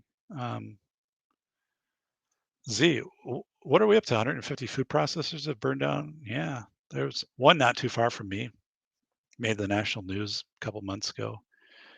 So, and people be like, oh, like that's typical. Like if you take the number of total food processors and divided it, it's 2% or whatever. I'm like, I don't know, man. Doesn't seem typical to me. I and I'm and internationally, right? Like plus fire mitigation and I was a firefighter back in the day. Like this is pretty uncommon. Like fires are typically pretty uncommon in general. Um, so like outside of wildfires, like structure fires are pretty uncommon these days. So um, yeah, I don't know. It's very unsettling. Um, Small things missing. This is Corey. From stores like beef, cat treats, or the elder care cat food I was getting for Eartha. Now she has a bladder infection. Oh, I'm sorry to hear that. We have three cats, right? So a- I do have my list when I do shopping. Because after the pandemic, my during the pandemic, my wife and I changed our. We used to always shop as a family every Friday night, and then we'd go out to Culver's, which was like a kind of a fast food place in Wisconsin, and then afterwards we do our family shopping. And during the pandemic, we split. So she would shop during the day, I would shop at night because we were trying to build up supplies, and then our kids, they're older, so they don't really want to go along with shopping. So that's just the way it is. Like we do shopping separately. So there'll be a time I'll go and get what's on the list, and she'll go and get what's on the list. But for cats, I've noticed that. Like so, anytime I can get the cat food that's in stock, we'll get extra because the next time we go, it might not be in stock. Um, so that's been a big thing. I do like extra litter too because I'm thinking, well, like litter's heavy and litter isn't that expensive. It's not cheap, but like for a 50-pound bag, right? If you're putting this on a truck, if you are going to cut weight and cut things off a delivery, that would be a place to start, a pallet of cat litter. So I'm just like, I don't know. Um, Inflation, 5 paychecks a year for the average person. Yeah, at least, right? If not more. Um, my property taxes, I've lived here 20 years. And, as people came today out of the blue, Ken, we used to live here, right? And they're, can take a picture of the house. Yeah, sounds good. Like, tell me, I had a couple questions about the house. Like, was this part of when this was built or whatever? So it kind of helped me out. Um, but you know, my property taxes were pretty stable over the last 18 years, and then there was a jump last year, and this year will be 16% higher. 16% higher. So, like, I'm looking at this 20-year span of like pretty consistent, and now 16% more. I'm like, yikes. Um, DeSantis. I'd be surprised if he's not the Republican candidate for president. I'd be surprised, and I'd also be disappointed if he wasn't the candidate. Um, so I'm already cold. Seems warmer outside. It's be 74 here tomorrow, and today was like seven. Today was. I didn't feel Corey like I was going to do much today. So Andrew, um, I was kind of thinking that I would. So after like all the firewood stuff, I was like, kind of a day. I'm not going to do a whole lot like following that, but the weather was so good today. I had to put up my downspout that I took off and did the concrete work, and then I tipped over my ratchet box. God, that sucked. So then I had to go back, and everything goes in its place, right? So I'm like 11 millimeter. Where's that? Okay, 12 millimeter, 7/8. I'm like, so that took about a half hour to put everything back in. Craftsman, like it was just a bad design. Um, but I don't use my my ratchets a lot. But anyway, um, I it was just like the weather was too good to not wash both vehicles, and then also not vacuum them and put Rain-X on the windshield. So again, I do Rain-X because especially the first couple snows here, icing in Wisconsin, it's just easier to get that stuff off the windshield.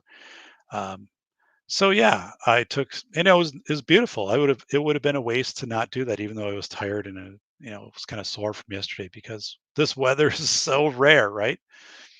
Um, yeah. So thank you, Ting. I knew I wasn't the only woman that liked the gray white hair on a man. So silver fox, Ting Ting, right? Um, yeah. Um, Benning Ballistics, biggest scams of American history is property taxes and car insurance. My car insurance also went up. God, that sucks. Property taxes, property insurance. My house insurance has gone up. This all because of labor. This is what it would cost. I'm like, jeez. Um, yeah, not good. Um, Coop, you got that right. We wouldn't have y'all any other way. Who wants a boring man? We need one who can put up with us. You guys. Benning Ballistics from C&T from our friend Coop. You mean you shouldn't pay taxes on things that you own or already pay taxes on? Yeah. And right, any interest, any dividends you get off of stocks, you have to pay tax on that. Yeah, thanks. That's great. That's awesome. Um, yeah. Uh, that that and you still have to pay dividends, even when your stock goes down. Well, I get it, right? That's not a good argument, but um, um, so so Coop, not to pressure you in front of a live studio audience here, but you think like in a month for the in the back there? I was just saying because I'm very excited. I saw, got the video, saw the cutout. I'm all jazzed, and I'm I want to do the changes in the back, but that's the centerpiece. So I don't want to do the changes until that arrives. So I'm kind of like holding off on some things. But um, so now that you showed, now that I know what it is, and you've got the cutout, I'm just like, man. Um, So you say my dogs have more stored food up than I do. I made it a point to buy a large bag of dog food every time I go to the store a year ago. It's no longer in stock anywhere. Smart. Yeah. I mean, so I like stock up on sardines. If sardines are in stock, I typically go for kind of like the spicy sardines. And about 50% of the time they're there, 50% they're not. Whether I need them or not, I'm buying sardines because they last for years, and I like sardines. That's a great source of protein and easy to store. But yeah, like I bought an extra pair of deerskin gloves because it was just, with the stuff I do, if you wear through a pair of gloves, they're like our local implement shop, they're not in store or in stock anymore. So yeah, um, silver foxes. So guys, I didn't put this. I was going to share this tonight during my show with Megan. Um, let me see if I. Oh yeah. So this this was me back in 2014, and I was biking all summer long and lifting weights. So that was me in 2014. So I mean, I'm looking at that. I had never been this fit in my entire life. Like to be ripped in the arms like that, and I was biking 300 miles a week easily, and lifting weight. And then I would bike and I would go down to the track and I would run like at 11 o'clock at night. I'd run like 5 miles, and I mean, like in this summer, I was pretty much unstoppable. So I could probably, if I really put all of my resources into it, my time and energy, I could get back to that. I'm not that far from that. I'm far from this, but like not that far from that. But that was amazing. I went from like 240 to like 180, and just like this, like ripped, and it's just crazy stuff. So anyway, kind of fun stuff.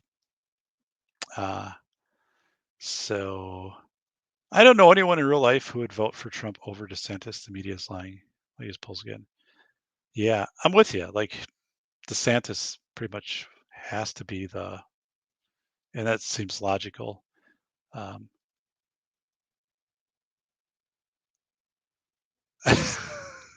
I know, Coop. I know, and I feel I'm. I'm getting this amazing gift, which is phenomenal. Will be the centerpiece, and so I feel. I know. I'm sorry. Uh, so I'm more the one to toss bugs that look like a stick. So, hey, Coop, this is Ron. Finish the sign or I'll throw a copy of this book at you. A hard copy there, I could hurt you. So, um, spicy foods boost the immune system. Yes, I absolutely love spicy foods. Spam, spam, spam. Ate a lot of spam as a kid. Um, I like his books that is not motivation. So, yeah, I mean, you'll like both my books. And thanks for, if you've got the audiobook of School of Errors, and I mean, both audiobooks. Uh, when Velocity of Information is released. But the audiobooks are really good. Like I kind of prefer audiobooks. So uh, wow, looks like something from the 80s. Bulk Barn moved downtown. I'm thinking of looking into that protein powder. We have I was doing protein powder back when I was biking like that, and we have a cheese factory, a rural cheese factory that sells their whey protein, and they sell it as like this. There's nothing added to this, right? This is so, and you have to like they recommend you call ahead because it sells out really quick. So if you're going to make the trip there to get it, call ahead. But yeah, I was look at this man. I was the monster. Look at those pipes, buddy. Um, dun, dun, dun, those are the pipes. Yeah, 2014, man, I was insane, ripped, and I was working out like every day. Um, so, and I literally would bike 300-400 miles a week. And I didn't take any days off either. So I'd bike like 70 miles and get up the next day and bike like 80 miles and then like work out. And then at night I'd go down to the track and run and I don't know. Um, it was neat because I was like, about 40 at the time, and that was the best shape I had been in my entire life. Um, I would go down to the football field, would run on the track, but I would run from end zone to end zone on the grass as fast as I could. So it was pretty cool. Um,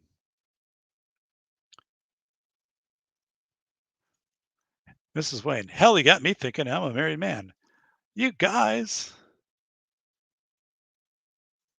So this is a biking shirt.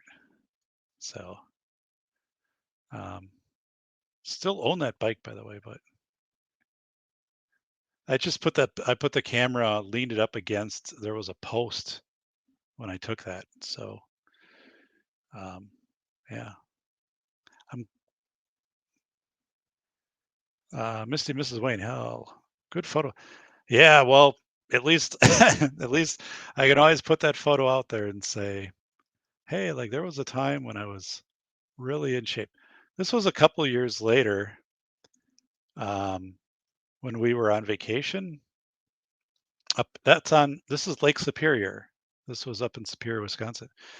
So this was maybe like 2017. And even then, still, I just kind of did this thing here, walking stick, but like pretty good shape for, 5 years ago. But yeah, this is on the beach on Lake Superior. So I'm pretty strong, actually, um, even now, but I'm pretty tan. Although, like with the white light, I look pudgy and not tan right now. My sense of humor is on point right now. I do not need to go anywhere near alive. So Well, then he'll throw his audiobook at you via a home PC. Man, I'm glad I did the audiobooks. Audio The thing with audiobooks for nonfiction is it's rarely a winning proposition. Um, I will probably never make money on the audiobooks. Now I get a royalty check off of my other stuff, and I got paid to, with the books, but um, audiobooks are kind of like, unless you're really popular or the book is super popular, it's likely you're not going to make any money. The reason I did the audiobooks was twofold. One is I wanted my stuff to be universally accessible. So I taught it, or not taught, well, I taught students with disabilities, but I also was a administrator at the School for the Blind. And my friends who were blind would say an audiobook is 100 times better than an e-reader. Like whatever you do, and they knew it back then. I was thinking about like writing books, like make sure it's an audiobook. So that was part of it. So my friends who are visually impaired, to be true to them and just make the book accessible. Um, and so that was one. And the second one was I just always, whatever I released, I just wanted an audio version that I could consume of it, so I can listen to it myself and to share it out with people. Um, so one was for accessibility, and one was just for people who kind of prefer that style, not necessarily that they need it for that. And I thought it was kind of a neat thing, right? Because what's one thing people always ask? Do you have an audio? Is it an audiobook? And I can say yes. Where is it? Well, Amazon, most places, but it's an audiobook. Like it's cheaper if you go to like Downpour and stuff, places like that. I think it's $10.99. Amazon tends to mark things up, not for the paper books; those are all the same everywhere you go. But audiobooks fluctuate from place to place. I think my percentage that I earn on those stays constant, but if I say like sell it for $10.99, that's not. It's always more on Audible. That's just the way that it is. Um, but yeah, how the hell? This is CNT. How the hell does Safety Doc put up with someone like me? He really wants that damn. I want the plasma cut. Well, dude, you sent me the video of it being cut. So now I'm like, oh, I know it's real and it's really cool. And I even incorporated it into the show intro. So let's just take a second here, everybody. Just wait. Coop, just wait. And just watch the first 10 seconds of this. I'll bring it right back. I'm only going to play the first 10 seconds, but watch and see. You're going to see Coop's cut. So hang on, hang on, hang on. It's like, Doc, have you operated this console before? Yes, I have. Hang on. First 10 seconds. I'll be right back. Just watch 10 seconds. Be advised, the suspect is armed and considered extremely dangerous.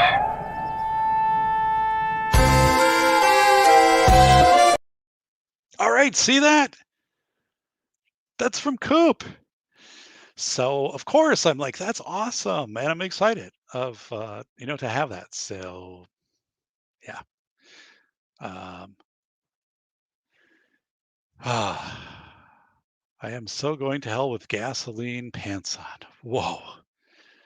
Yeah, you did tease him with that awesome so you saw it, Ron, right? Like after you see that, it's kind of like, well, come on, you know, um,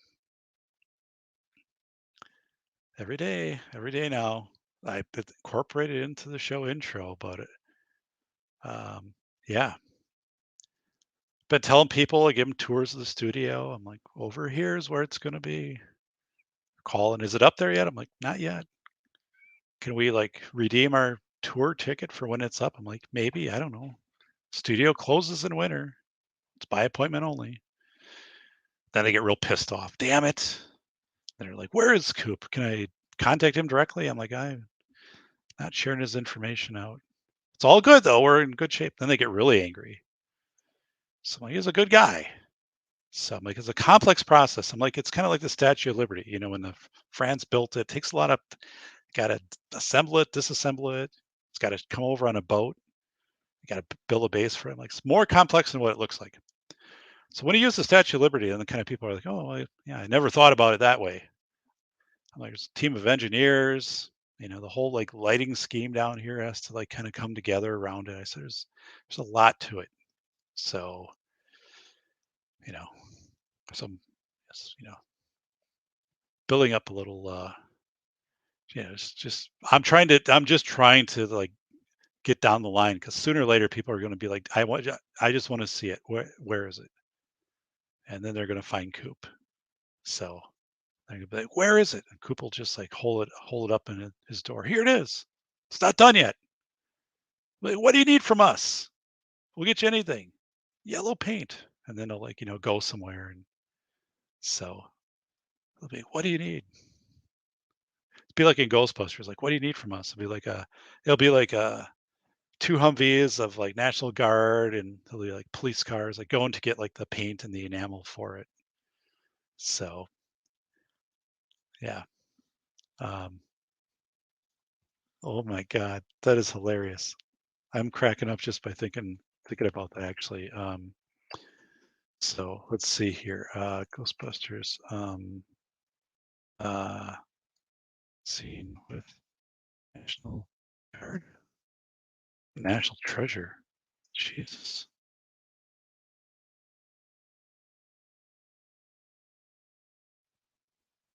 So, all right. So this, as soon as the commercial's done, this is what it's going to look like at. And then of course there's another commercial. But when this commercial's done, do I have my wallet? Yes, I do. This is what it's going to look like here when Coop. Hey everybody, I'm Coop. So, um, Ron Jeremy was an extra in Ghostbusters 2. I didn't know that. Oh my God, this is good. This is good. Betting ballistics. The best thing about being an engineer is we get to make life complicated for no reason at all. Sorry for making you take your tire off to change your headlight. Um, So Bending Ballistics, I had a 2007 Buick LaCrosse, which was an awesome vehicle, 3.8 engine V6, just beautiful. That was destroyed in an accident on the interstate when I was driving, right? Um, but the headlights were extremely difficult to change out, and there wasn't space to like to do that without like just bashing your knuckles and all of that. And I remember talking to like a mechanic about that because I was like, I'm having this is and every YouTube video, if you go and you find like that vehicle, it starts off with saying, you're probably here because like this looks like Mission Impossible, right? And the deal was that um when they designed, the mechanics said this happens, right? The people that design the headlights might have been earlier in the process than people that design the air conditioner or where the battery goes or whatever the hell. So then like the headlights get screwed over because they were designed earlier or maybe later in but it's all in the sequence. He's like, this was like logically, right? You wouldn't do this, but it's what you have left. So you have to kind of make it work within these confines. And I never thought about that, right? Like this could have been great, like the headlight stuff and all of that. And then like you get a bad rap for it because something else had to change. The connoter belt and the alternator the engineer moved when they got working on that. Like they're like, well, it looks like there's a little extra space we can take from where the headlight guys were working on this. So, but I'll never forget that. That was bad. Do you want to come on my stream? Yeah, not tonight though. I absolutely do. But yeah, I'm like pretty wiped. But yes, Bending Ballistics, 100% yes. Anybody know what happened to Father Guido? I don't. I remember Guido Sarducci and Judy Tenuto, right? She died, I think, yesterday, which was kind of around that era too. Comedian and kind of comic songs, kind of like in Weird Al stuff. So yeah, Guido Sarducci, man, I remember a lot of his stuff. So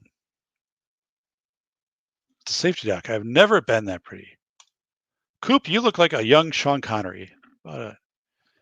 Sean, like kind of when Sean Connery was doing the 007. So,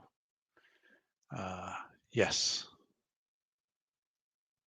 I'm in chat. This is Corey. And if I wasn't, I mean, I've already done a show. I'm gonna like, I would put the thing up there, and we could bring a few people, and I'll do that. I'll start doing that. I haven't done that, and people have been asking, like, can you post the link and we can introduce some people, kind of like how Bacon does it.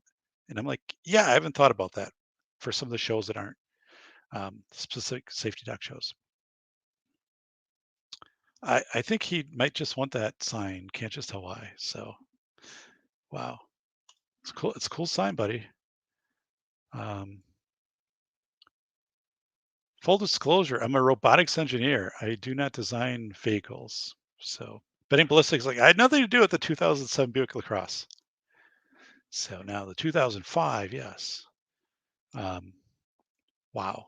So get this, Bending Ballistics. When I'm on your show, I was sharing on Saturday with my students who are aspiring school administrators, and we were talking about ADA service animals, like your board policy for that, and then ESA, emotional support animals, if you have board policy, what it looks like. But I was saying, what is might your board policy look like 5 years from now when you have an ADA certified robot dog, which is with a student or staff member with a disability? And they were kind of like, oh yeah, whatever. And I'm like, no, no, no. I said, this is not only plausible, this is likely.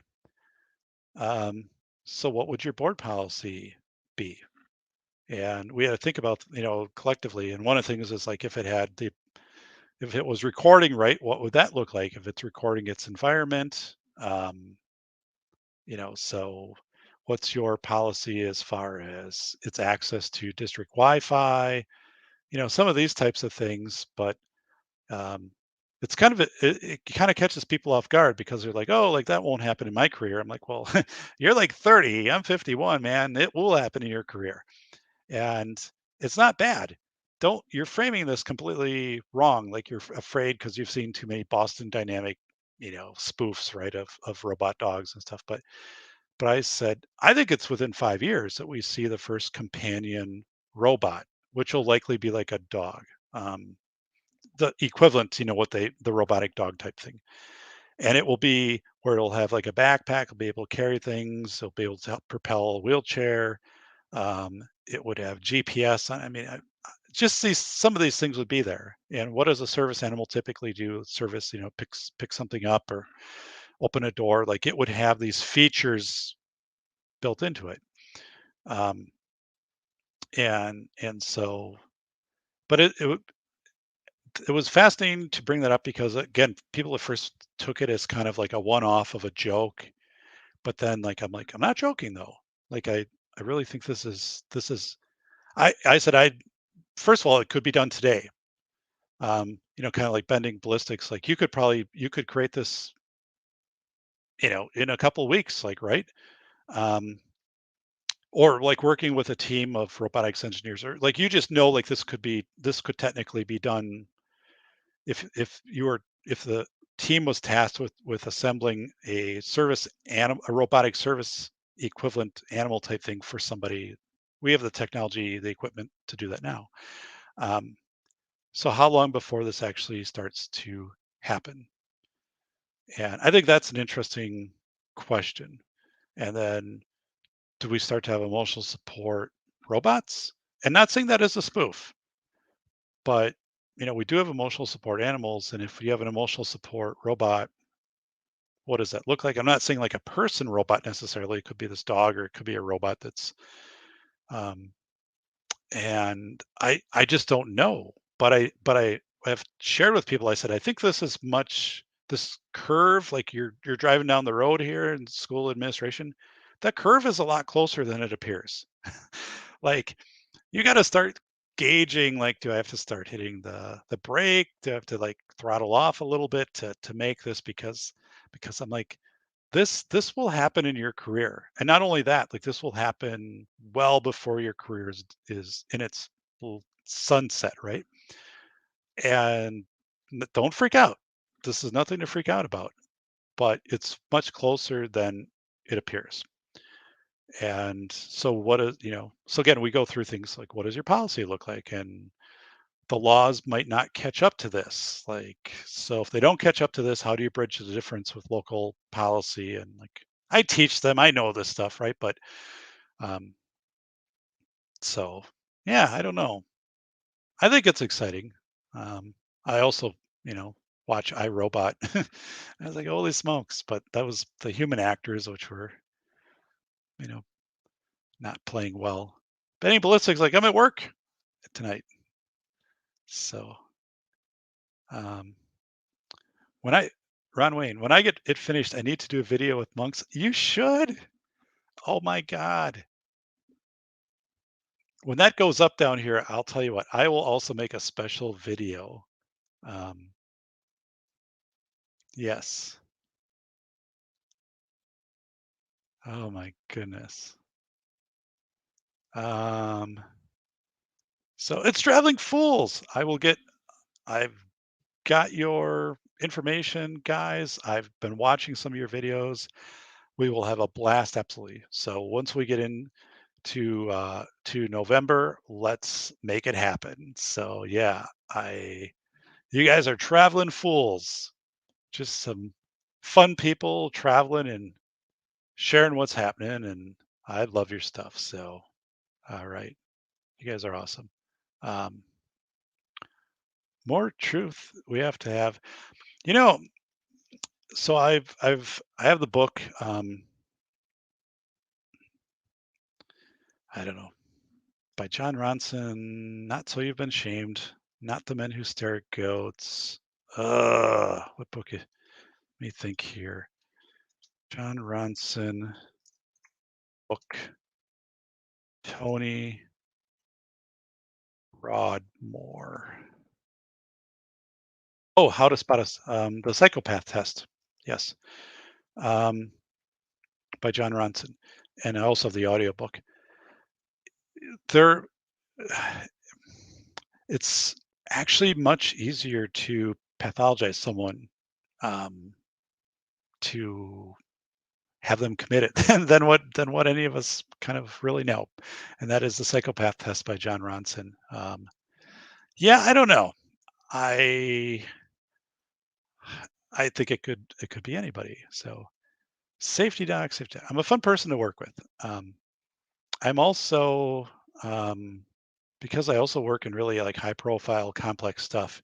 I think it throws people off because you know I could be before a jury, right, or something like that, and people don't know how to take that, which is kind of good. I think it keeps people guessing, but I'm always genuine, right? I'm never going to put you in harm's way, kind of like on, I don't know, Twister, the movie, right? He'd never put us in harm's way. Nope, I would never do that to you.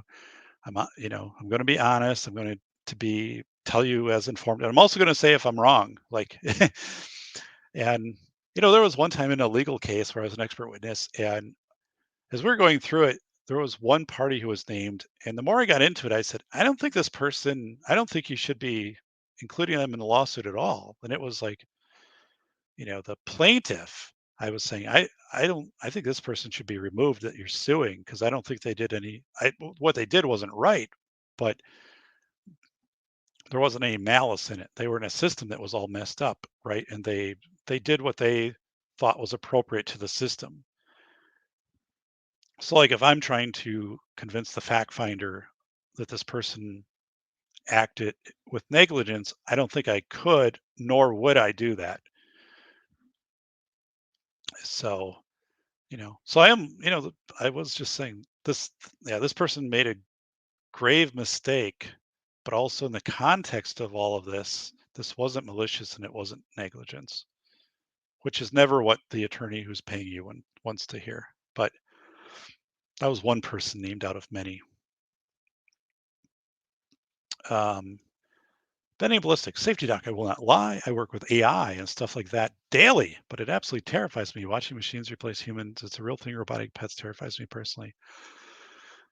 Yeah, I have My brother-in-law is an engineer with Google, has been for more than 10 years, and he said, the job to have is the person who fixes the robots and the AI because that could be one of the few jobs left. And it gets into this whole thing, and this is a show sometime to discuss maybe with people coming in. It's this whole thing of how do you find agency and purpose when doing the work that you do, right, is no longer required that it be done by a human. So, um, you know, like how d- how do you do that? How do you find agency and purpose when the tractor doesn't have a cab on it anymore because it doesn't need a human? So they're not building them with cabs. And how do you earn a living? How do you find importance other than entertainment? But entertainment could be AI deepfake avatars in movies, deepfake. Well, I guess Avatar realism, movies which would not require human actors. So that's where I'm looking like, what will people do? And is this whole thing, this sort of you'll be liberated from task because of AI and robotics, but your agency and purpose is going to. I don't know how people will make that up. Oh, they'll go out and they'll hike and stuff like that, but that's for some people that works, right? But that's not going to work for everybody or most people, I would say. And then, is this all toward a universal income? And how do people so I don't know. Um, yeah, I've written codes for AI. It's I think it's a terrifying thing and people do not realize it. Yeah. I'm with you. Um, I do think it's terrifying. And that's one of the things too when I teach my administrative classes in schools is I said, you've got to be thinking for what you're offering students, skills that are going to be applicable when they get out of school and hopefully they can adjust on the fly, but right. Um, so many things are going to be gone, like you know, uh farming, right, will be highly automated. You'll have the process of robots and drones going out and weeding fields and monitoring plants and harvesting and all of that stuff like transportation, logistics. I mean, it's just endless. So I Robot, that was a good movie. Yeah, 2003 or 2004. To this day, I mean, I think the image of the robots being human-like in that would be pretty close to what might happen in another 20, 30 years. I would think robots would be created in a human image, but yet distinctly not humans to not mess with the uncanny valley. Like they wouldn't look like you or I. They would definitely be robots, but you'd be used to them at that stage.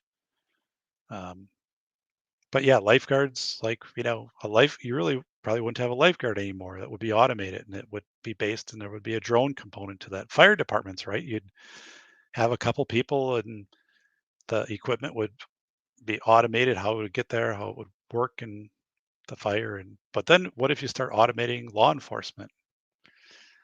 I mean, things that seem to have a discretion and best interest that will never in human times was never perfect and it would only be as perfect as the AI that was programmed into it.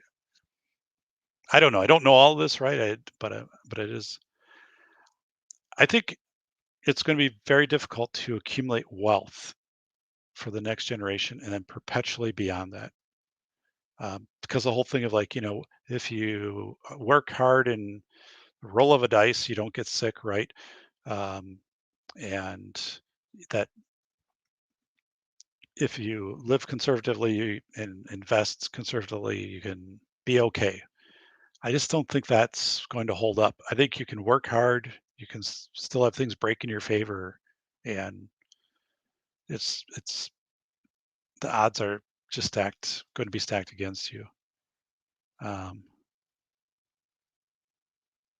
Whoa, what is it? C&T, Coop. Is it just me or is it sexy and do I growl? When have I growled? Rah! So if you listen to School of Airs, though, I really get fired up when I'm going through some of those chapters. You could just sense how I despise parts of the safety industry and the uh, the people who write these regulations and these flowery statements of safety and stuff. I get really pissed about that. Like, if I had actually recut the audio sample because it was too angry. I got a couple of people listening to it. They're like, no, like have your engineer like take some different clips, man, because you just sound really angry. And I'm like, yeah, there are parts, but as a listener, you're not. I'm not yelling at you. Like you're there cheering me on because I'm taking on the industry. So you get behind me, and it's not early on in the book. So like as a listener, you like it. So I'm not yelling at you, the listener. Um, PSA, I scored 38 out of 40. Wow. Awesome, Ting Ting. Oh, I'm sorry. I didn't know that was a bad thing. I take that back. I thought that I thought that was a test. I'm sorry. Anyway, I'm sorry. So Doc would never do that. Um, um, some AI for extremely dangerous jobs would be okay. Yeah. Um, Tesla driver fined for literally being asleep at the wheel. I wrote about that in Velocity of Information after interviewing Linda Stone, who's the expert on continuous partial attention. Linda's awesome, and she was a vice president of Microsoft, so that's early on in the book. And Linda was reminding me, question AI for cars because that's being pushed, right? And pretty far from having that perfected, where we should be like just turning this over at this stage of the game. And she gave me the name of a researcher in I don't know, UC Cal or whatever, and who works on this. And I got a hold of that person. I didn't quote that person in the book. I quoted Linda, but they said, yeah, this is, you know, we're a ways away from this stuff. Um, and then also, what did I have? Oh, my brother-in-law works in a the IT of a car dealership, and he said that the new vehicles are 5 years from now, it's so every vehicle can kind of communicate with another, and that's a deal already signed with Verizon, right? So you'll know if a vehicle is slowed down up ahead of you or an accident. Much more than accident though, just like the flow of traffic and stuff. But these vehicles will communicate with each other, and I think that'll just kind of be built in. But right, like you can have a lot of downsides to that too, in this remote controlling of vehicles, or it could just be like this is posted at 25. When the vehicle hits here, boom, it just immediately throttles it to 25. So, um, Andrew, cam girls are going to be unemployed and AI can imitate them. Yeah. And if you had somebody who put AI out there that was similar to that, yeah, who would really know the difference in that? Well, and that thing would be like a price competition. They would put it out there for less and less.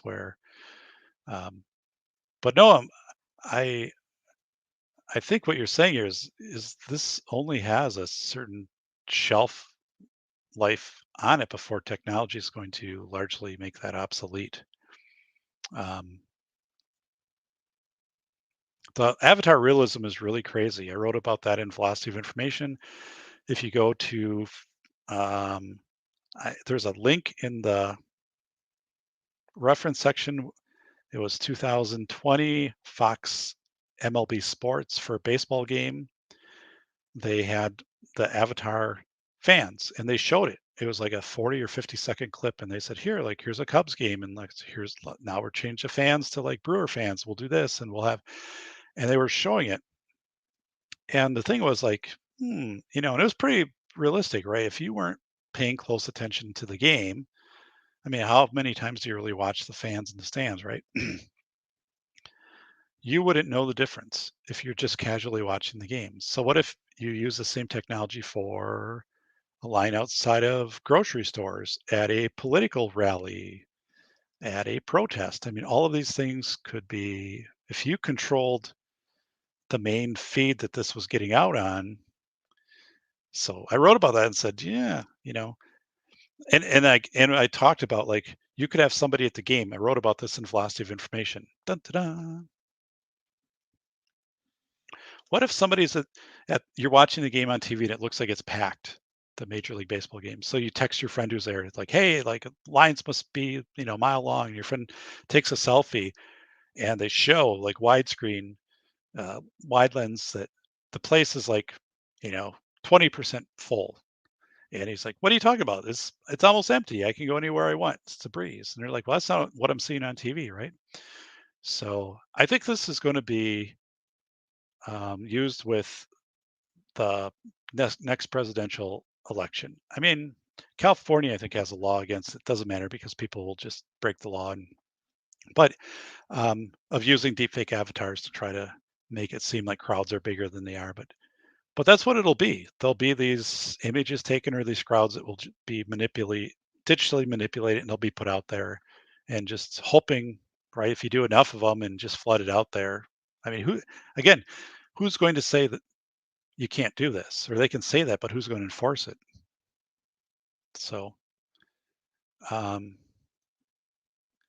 betting ballistics. When AI takes over the workforce, the world will be a universal pay scale. Then it'll be able to work for the things they want until it's given to them. Yeah. And think, if you're a doctor, right? Like, I would think medicine would hit a point when AI starts getting into medicine where, I mean, a lot of medicine would become AI and robotic, especially surgeries, right? Um, so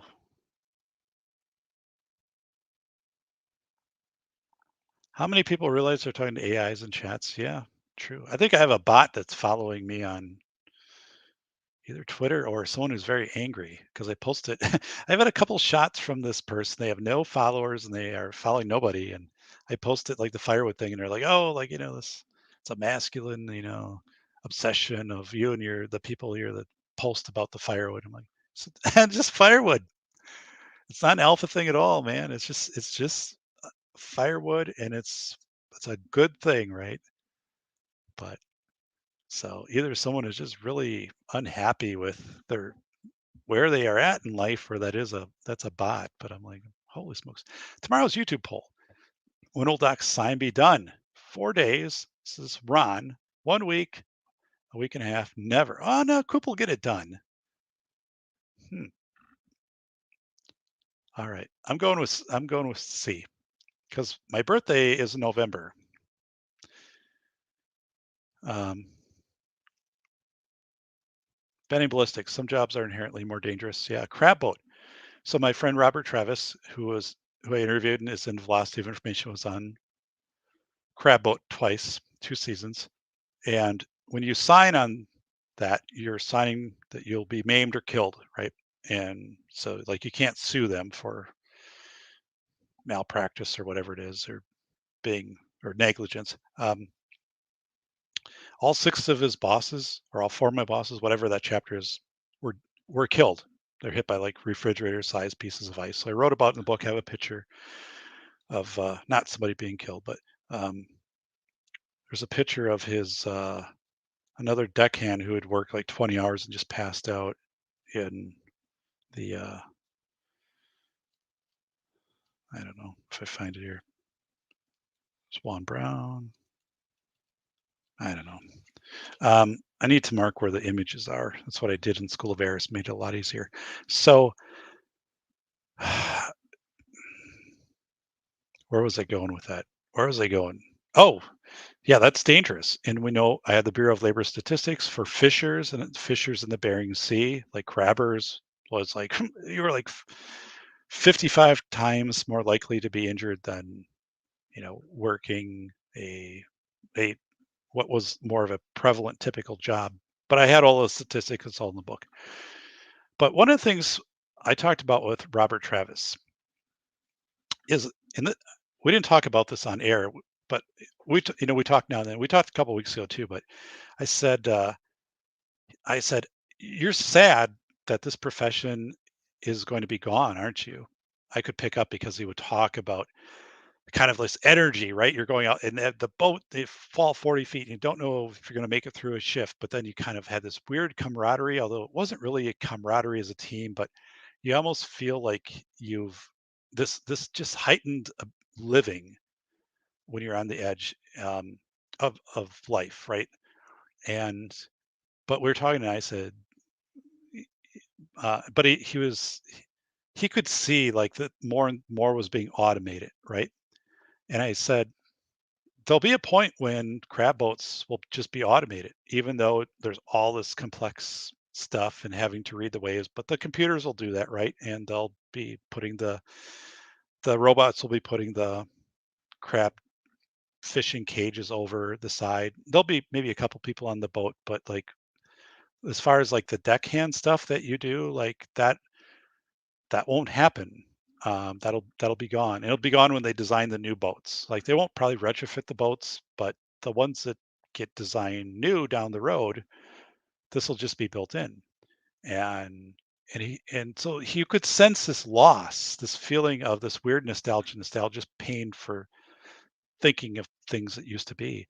And even though it's not gone yet, the fact that it will be gone, like the whole thing of like the crab boat fisher will be basically a memory. It'll be and they'll become a legend at some point. But that's got a 20 to 40 years, maybe. I would say it's not going to go very fast because it's not a super big industry, and a lot of these there aren't a lot of new boats. Like you're not probably going to retrofit boats, but as you start to get new, but in the big thing, that's not a big time frame. But you're going to you're going to have so many things you're going to just see and be. You'll hear like your grandpa talk about something, or you'll see like a ad. You'll be like, "That's gone forever," right? Like that is gone forever. Um, it's weird. Family tradition. No, Corey. When I wrote about when I wrote about in School of Airs, the harbor rescue of 500,000 people in 9 hours. One of the things is we pulled up the boats that participated in the rescue, the harbor rescue on 9/11. And not all the boats are known, but a lot of them were like 150 boats. A lot of them were tugboats and like McAllister Towing. So then you would dig into McAllister Towing and you find out like there was a McAllister on the boat and like there had been McAllister had been the family crest on the boat since 1784 or something, like these were this generational institutional legacy knowledge had just been passed down. And that's ending, right? That's going to be ending. I mean, you might have a McAllister owned tugboat company in 30 years, but it's all automated. So the tugboats are being controlled by a joystick from somebody who's in a building by the harbor, right? And they have video and stuff like that. And so you have these casts. You could say casts are bad in some aspects, I guess how you frame it, right? But this cast of tugboat owners and crew and family that was very apparent in New York Harbor. And I think that was one of the reasons that the rescue worked. And I wrote about that in School of Airs. The fact that this had been the strong institutional legacy knowledge that passed through the family. People just knew what to do, even though there was no plan on how to rescue 500,000 people in 9 hours. That's why it worked. This tacit knowledge people had because they'd done this, and their dad had done it, their grandpa, their grandma, their aunt, uncle. Um, so that's what freaks me out. Um, yeah, I think there's a big thing right now. If you have money, I'm not saying like, and I'm no wealthy man here, so don't think that's, but it's to preserve anything as we move in toward AI and robotics is going to be hard. And once you have illness in a family or some event happen that blindsides you or something else, once money is lost from a family, unless you're like, these like a Rockefeller, right? But I don't think it ever comes back. Um, and I don't, so, and I think there'll be some point within a couple generations, one, two, three, where something will happen and it'll be gone, and and you won't recover from that down the road. The generations beyond that won't recover. Um, so I don't know. I don't know if I'm articulating that really well, but um, oh, don't make it years out. So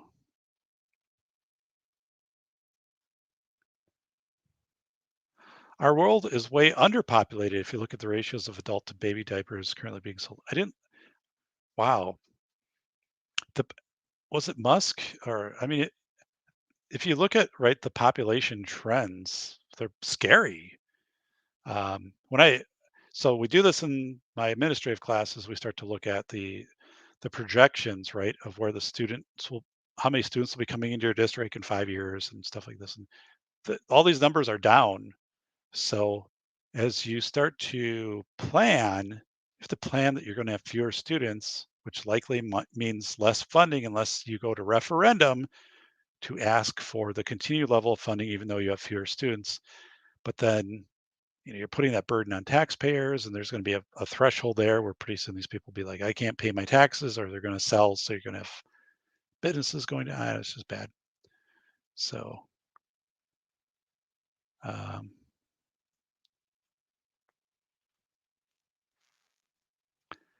what do we? Ting ting. I play with AIs in a different computer site, and I am just acting. Whoa.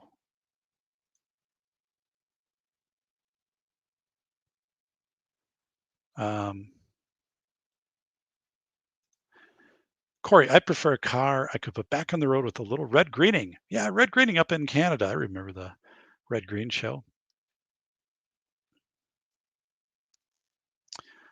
So we have a new vehicle. Well, new. I mean, it's a 2022, but we've had it now for almost a year. But we had ordered it, um, and so I don't drive it. My wife and my daughter primarily drive that one, but um, it's actually going in tomorrow for oil change, tire rotation. Um, but I I said, is there anything like I need to know about the vehicle? Obviously, it's under warranty, anything. And she's like, no.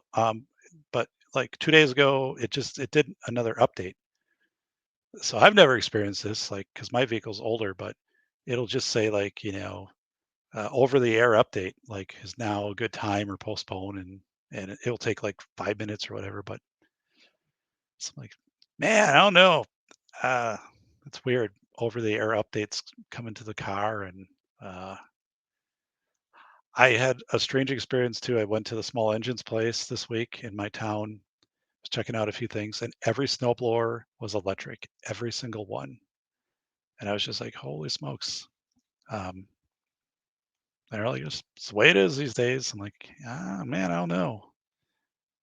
I have a 20-year-old gas-powered snowblower that works great with a carb, and yeah, it's just really weird. Um, Corey's saying, smartphones, smart TV, smart cars. No wonder most of the populace stupid. That's a really profound statement, Corey. That is really profound. So that's the kind of thing that should be like in a little, like in a cartoon, right? Um, that is, yeah. I mean, that seriously is really profound. It's the Michael Deacon program. My body is ready. Michael, I will be a guest on your show. I can't wait. Um, and honestly, I do think about it like on a daily basis. I'm like, I've got to put some dates out there for the Michael Deacon. I love your program, and I don't know though how I'm gonna, you know, if it's me or Mike Hideous. Geez, I mean, there's a big difference between that in the lineup. Mike hitting in that leadoff spot is I can't come close to that. So maybe it has to be an off week, a bye week when Mike's not available or something. But Mike is awesome, and the Michael Deacon program, by the way, folks over here. I listen to the Michael Deacon program on a regular basis. It is amazing. If you kind of think of maybe like a little bit of an Art Bell um, with a little more contemporary and I think a little more humor into it. So, which is meant to be a compliment, Mike. I'm not sure if that was, but it's a terrific. Mike has a terrific program, the Michael Deacon program. I was a guest once. Mike has invited me back. I have not given him times to come back yet, which is my fault. I need to do that. Part of it is I said, I have this new sign coming in the back. I kind of like to highlight because Michael's show is significant. It's a big show. It's very well followed. So I'm like, hold off until I get the sign. He's like, not a problem. But now the sign's not there. So I might lose my spot on the show. Um, WWE does the added crowd noise when they show it on TV. So kind of the start, right, of that avatar realism. Um, Technically illegal to not use your name online, Eric. Really? Well, then I'm legal. Yay for me. So, Andrew, technically illegal does not mean illegals or are technical. Wow. Um,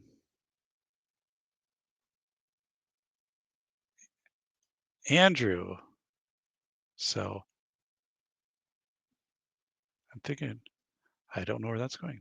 Um, Anyone else worried Skynet will use the robot crab boats to come after us? We gave them the most dangerous jobs. They'll be angry. Like Bender on Futurama. Although Bender was pretty chill.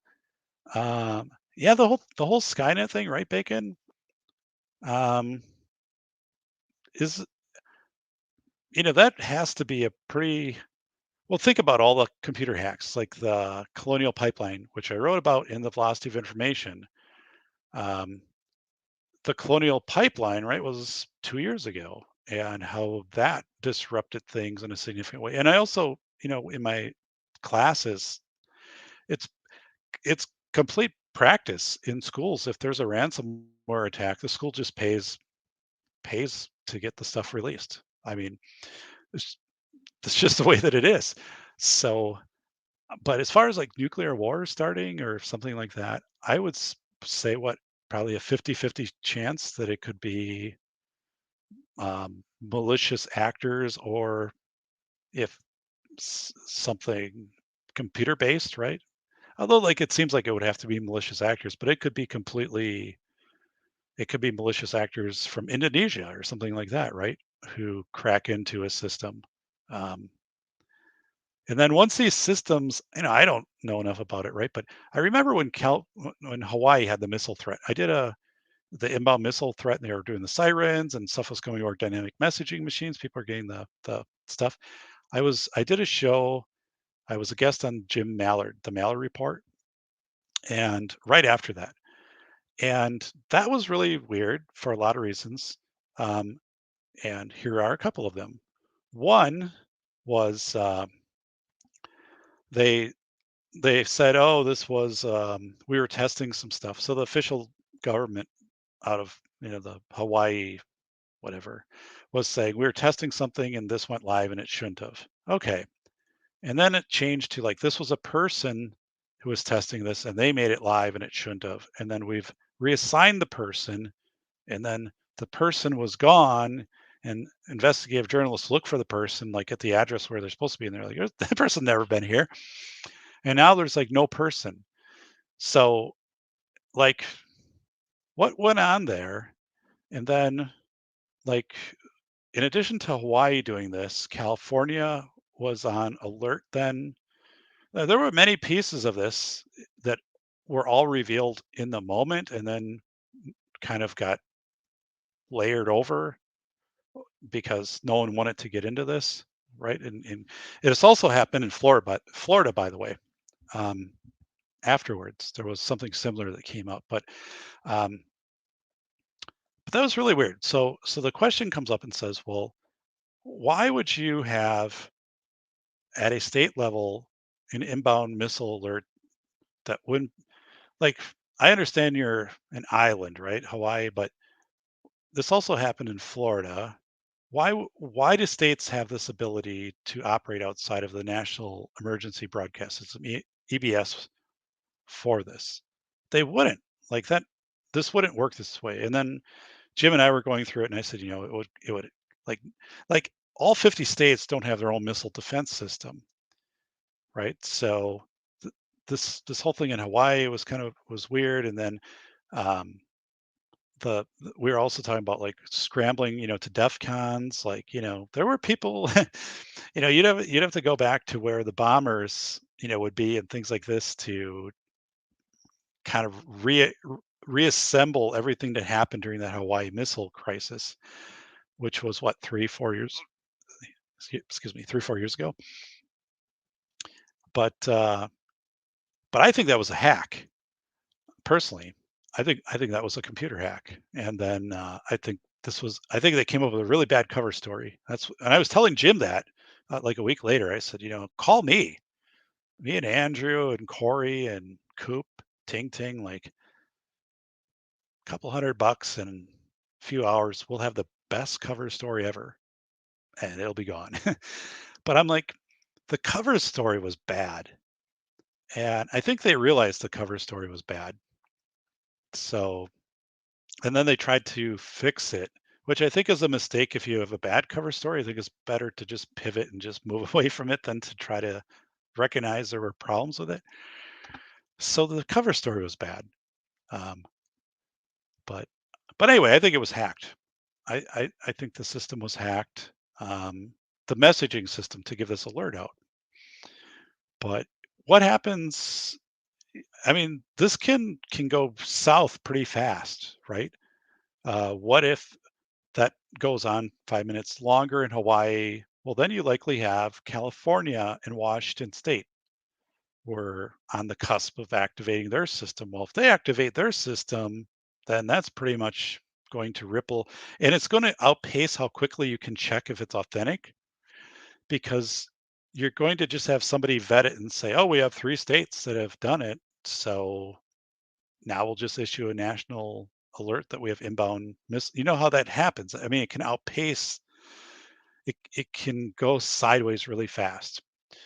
So, like I said, I think it was a hack, and I think they didn't come up with a good good cover story for it. Again, I know a guy, you're Corey and Coop and Bacon, you know, will work cheap, give you a great cover story. But it didn't make, there were so many things in that didn't make sense, and then it just disappeared. And like that's the kind of thing you don't want to press too far. Like as me, like I can on the show, like we can talk about it. Like if I show up in Hawaii and start asking questions, you know, I might not get to 4,000 watch hours, right? So, uh, yeah. Um, Aliens. Oh my goodness. Bolo's saying, I want to get a boat. Bolo's been thinking the whole show about that since the start. He's like, I've been thinking about getting a boat. He's like, I'm just going to wait for the right time to put it in there. He's like, right now, which is good. So now I actually have room for a boat on the side of my garage, which I'll never own. But if we sell, it's a selling point. And I know the realtor will sell the hell out of that because we have lakes all around us. Like, if you have a boat here, right, nice on this slab on the side, it's easy to get to, easy to curve in. So, um, we just have horrible leadership from politicians. It's just awful. I'm being controlled by Misty. I think a chip was implanted. Oh my goodness. What if the crabs they catch are robots too? Oh my God. Yeah. Well, it would seem logical at some point that robots would be released into the ocean for whatever purpose, right? For, I don't know, harvesting food, for oil, for getting plastic out of the oceans, although whatever. But um, yeah, crabs, says Ting Ting. Oh my goodness. Robots with crabs. That's Futurama went off the air too soon, man. That was a I liked Futurama. Uh,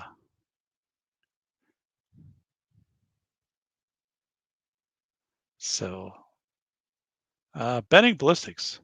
Doc, have you listened to the Bob Lazar podcast he did with Joe Rogan? I did. Yes. I've actually listened to, I think, everything that I'm aware of that Bob Lazar has ever produced that's been in the media, like interviews that he's done over the years. But I did listen to that. Yeah. I think Lazar is legit. And I say that because I think he's been consistent over the years. And also this whole thing, yeah, kind of the premise, right? Of like you would bend gravity to like, move that seems to make sense, right? That would be technology, that would be a path of technology for time travel, right? And or just space and time travel. Not really time travel, but traveling through space during a reasonable time. But yeah. But I think Lazar is legit. I also kind of wonder, like, this whole thing of like disappearing people, like we have people from January 6th, right, that no one's heard of, had communication from them since January 6th. Like, and I get the argument like Bob Lazar was kind of was too big of a figure to silence, but I don't know. It's there's this weird thing of like, how is Bob Lazar kind of still Bob Lazar today, right?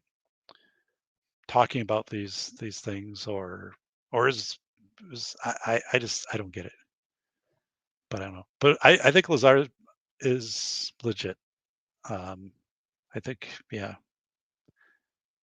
to his knowledge of what he was working on and things like that. And I remember being in Vegas, and I remember, God, when I was in Vegas 20 years ago, like we were taking a tour, and like the tour people were pointing out, like that's the Janet terminal. That's where they fly the people off of. There's no markings on the aircraft. They fly them.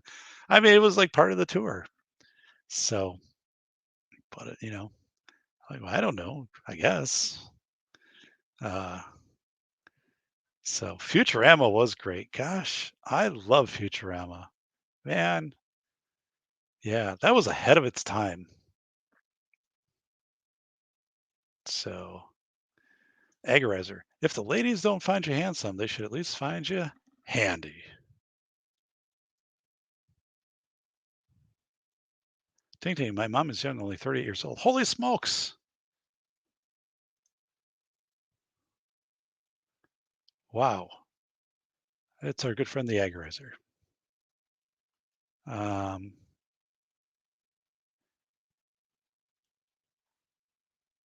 I do not believe that Ting Ting is 11 years old, but so, wow.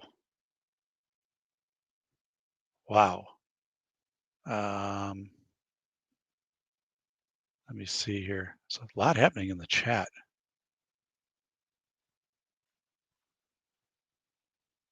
Um, ocean robots blowing pipelines. Those darn ocean robots. Um, holy smokes. What doesn't kill you makes you stronger or maims you for life. Yeah, yeah. That's a that's a that's honesty, right? So let me tell you about a funny doc story before we wrap things up here. So someday I'm going to do a show. It's just going to be called Funny Doc Stories. But this is one of the top ones. So when I was a second year university student. They had this program called the Ambassador Program. So they would there were basically like 10 or 12 students that would be named as ambassadors of the university. And as an ambassador, you wore a cool vest, a blue vest that said ambassador on it. And my picture's still up at the 12 of us on the hallway at the university. And but it was so this was meant to be like so some of the jobs you had as an ambassador would be if new students, prospective students came to campus, you'd be the one to give them a tour, right? Um, you'd attend different university events and do kind of menial tasks like, hand out brochures or show people where their seats were, whatever that was. But um, you also could sometimes, if new faculty were coming to town or people who wanted to be faculty, right? You could give them a tour of the town. So they'd give you the university car, and then your job was just to drive them around and answer any questions that they had about the community. So I was like, that's pretty cool. So we had there was somebody from like it was Kentucky or Alabama, but wasn't from around these parts. So this guy had gone through some level of interview, and then I was asked, "Hey, can you like tomorrow? Can you give him a ride around the community and stuff like?" And actually, I remember it wasn't very formal. Like they didn't say like go here, go here, go here. They said that kind of. So I said, "Yeah, not a problem." Uh, so the guy was kind of nervous, not of the ride, but of like, he's applying at the university, right? And he was like a younger professor, I would guess maybe 30 years old, because I mean, the, so anyway, um, so I'm giving him a ride, and I'm like, yeah, this part of town. I don't know town that well because I'm not from there, but we're going around, and then and there's a it was called Rib Mountain at the time, now it's called Granite Peak, which was like the tallest mountain in Wisconsin is right there. So it's not really it's like 1,000 feet. It's not like really a mountain, but it's technically tallest mountain, ski hill, stuff like this. So boom, like we're driving up to the top of that thing, and there's like a lookout tower and park and people ski and stuff like that. And I said, yeah, it's a little weird here because this is actually an inactive volcano. The guy's like, what? I said, yeah. So, the whole town is built down below and like all this stuff. And like if this thing ever kind of like heated up again and erupted, like this whole area would be pretty much gone. He's like, well, yeah, that doesn't sound good. I said, yeah, I don't know. It's been like since the last ice age, right? Anything's happened but obviously it's built up, but it is kind of a concern. And I was just sharing my own thing. Like I don't think I would personally live here um, long term, right? I wouldn't build because, like, there's a inactive volcano like right here, like a mile away. And the guy was once I said that he's just like holy smokes. And then the rest of the story starts to fill in. We're at the top and there's rocks, and he's like that looks like volcanic rock. It's not. It's just a rock. And then you can kind of see the patterns, like where the volcano. You can kind of see where the I don't know the mouth of the volcano was, whatever the hell it's called. All these things it's pareidolia. He wants to see it, so he believes it's there. So we get done with the tour, and I'm like, hey, good luck and all this stuff. And the next day, I get called in by the dean. Get called into his office, and he's like, have a seat. And he's like, how'd the tour go yesterday? I'm like, pretty well. Like the guy, covered a lot of stuff. He's like, yeah, it's interesting. So glad. He said, can you help me to understand when we interviewed him after the tour? Um, Why does he believe that Rib Mountain is a volcano? Can you help me, Dave? Can you help me understand why he thinks that's a volcano? I said, yeah, because I told him it's a volcano. And and Dean's like, dude, no, you can't do this. And I mean, I wasn't trying. I was like, I told him it's a volcano.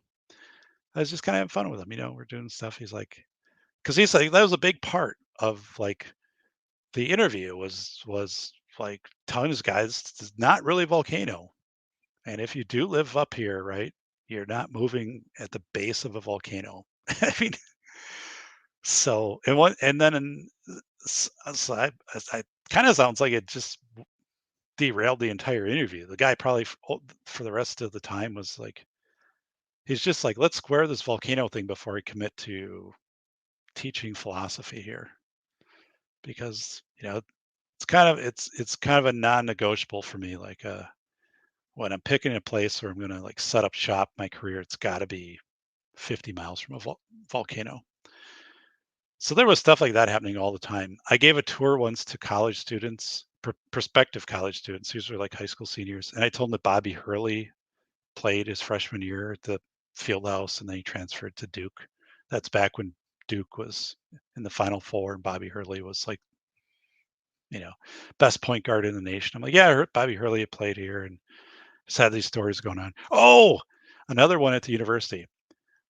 Back, and this is back 1990. Um, when there was a threat of a tornado, they would run and they would put tornado watch until like 8 p.m. or whatever, and they would print it on orange paper, copy paper, and they would post it up on the doors going into the buildings. So again, this is before internet. There was no internet. Well, I mean, I don't know. There might have been. No, there wasn't internet. There wasn't social media. Nobody had phones. Nothing like that. Um, so it didn't take long, right, for me and my friends to figure out, well, let's just go to Kinko's and let's just print up like 50 of these things and just keep them ready at any time. So we would go, and there would be perfectly fine night, no storms, and we'd be, or better yet, if it was going to be rain, but it wasn't going to be severe, and we would just in 5 minutes have the tornado watch stuff up till like 9 p.m. or whatever, and people would be like, oh, damn it, like they'd be, and man, that was awesome. Back in the old days when you could kind of do some of that low tech pranking. Holy smokes, man, that was good. That was good. Um, so let's let's go to odd season of this or that here and there, but mostly uninterested. Prices are heating up on those properties. Joe versus the volcano. Uh, Super cheap off the coast of Java near Krakatoa. I can hook you up. So, oh man, I have to think. There were other. Oh, there were many other things. Uh, so one, now that we're almost in winter, my when we lived off campus, my roommates and I, we lived in this horrible apartment building. Like we had to take the paper bags from the grocery store, like kind of the heavier brown paper bags, and like just tape them up over our windows, like to keep the wind from coming in and do a little bit of insulation. And the landlord actually told us to knock that off because it looks really bad from the outside. We're like, but it's horrible. Like it was like single pane glass in like a 60-year-old apartment building. It's wind was this winter, but you're college kids, so you kind of just put up with it. And it was super cheap rent. Like our rent was literally like $700 a semester. This place was just awful. But again, guys, one of my roommates worked at UPS, had a part-time job. But the deal was he had to go in like 11 at night and work till like 6 in the morning. And so while he's doing like college, right? So in winter, it'd be like 0 degrees outside. And my other roommate and I, so Craig and I would go and we would just take, there's a laundry room and we'd take a couple pails or like pots, whatever the hell we had. And we'd fill up with water and we keep pouring it over Nate's truck. And pretty soon it would ice up on the windshield and on the doors and on everything.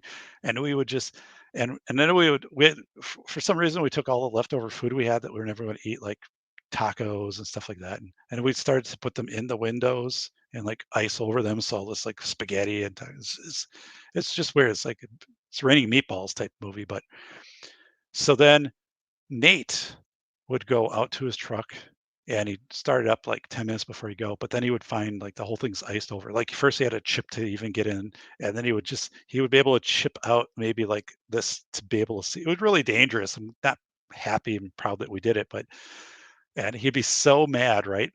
Um, that his entire vehicle, and for us, like we just spent an hour just nonstop, just like pouring all this stuff and just icing over on his vehicle. The other thing we used to do for Nate is we used to just buy 10 weight oil and pour it in his muffler, right?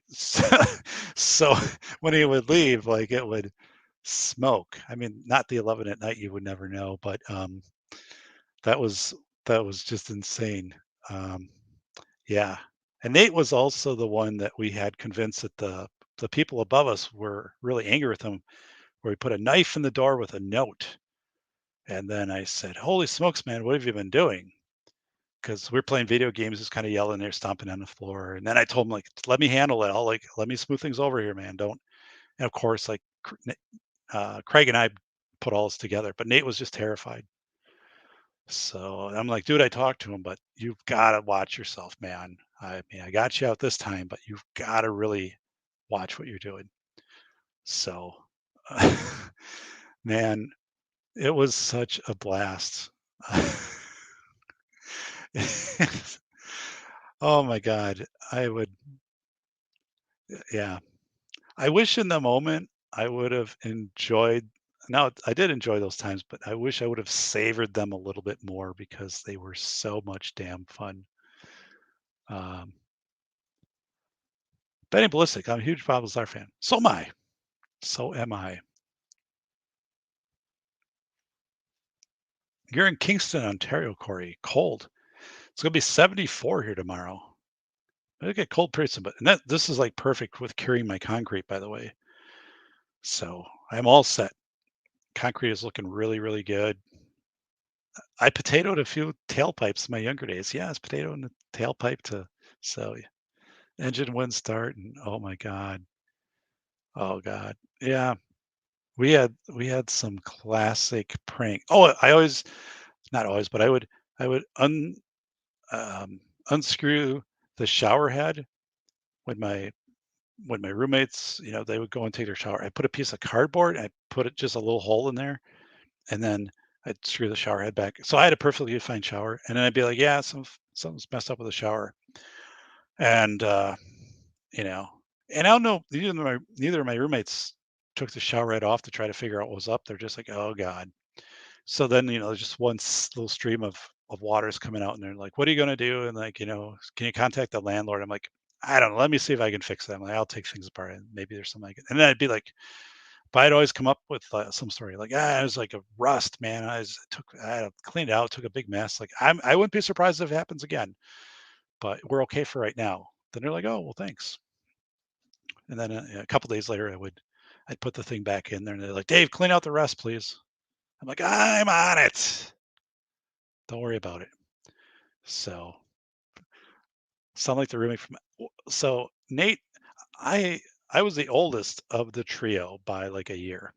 So I had the one room and then Nate and Vern or Craig, who we also call Vern, um, looked like because he looked like the kid in Stand By Me. But anyway, they had bunk beds that they built out of like 2x6s and whatever. But at night, one time in winter, I went in and I opened up their window like 6 inches when they were sleeping. So they got up as like the room was like -10, and we had a cordless phone, but it had the metal antenna, and so did the phone.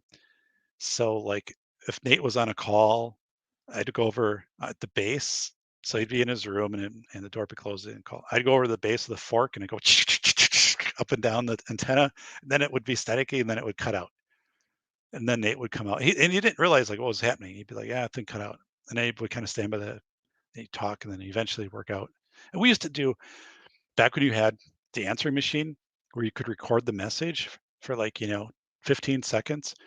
We would do a performance, right? We had a Beverly Hills Cop one, and people would call just to listen to the message. We had people calling us who would say, "Oh, dude, I'll call back. Can you, you guys got the phone message thing, right?" I'm like, "Yeah."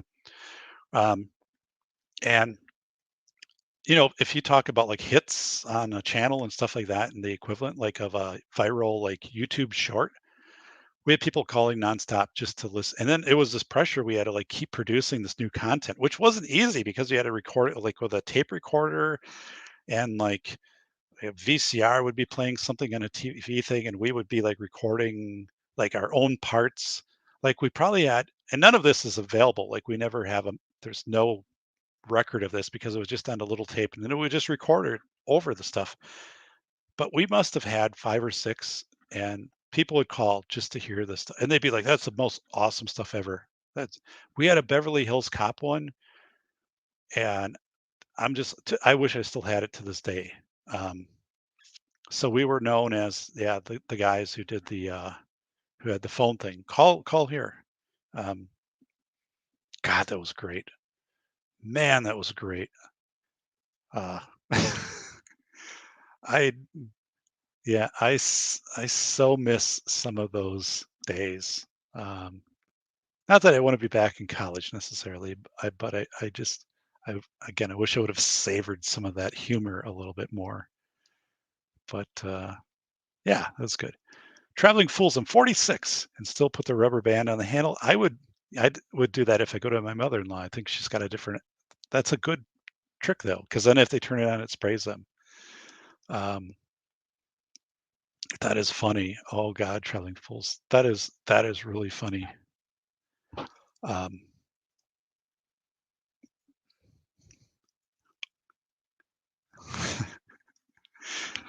oh my goodness, Corey was guys are that's good humor.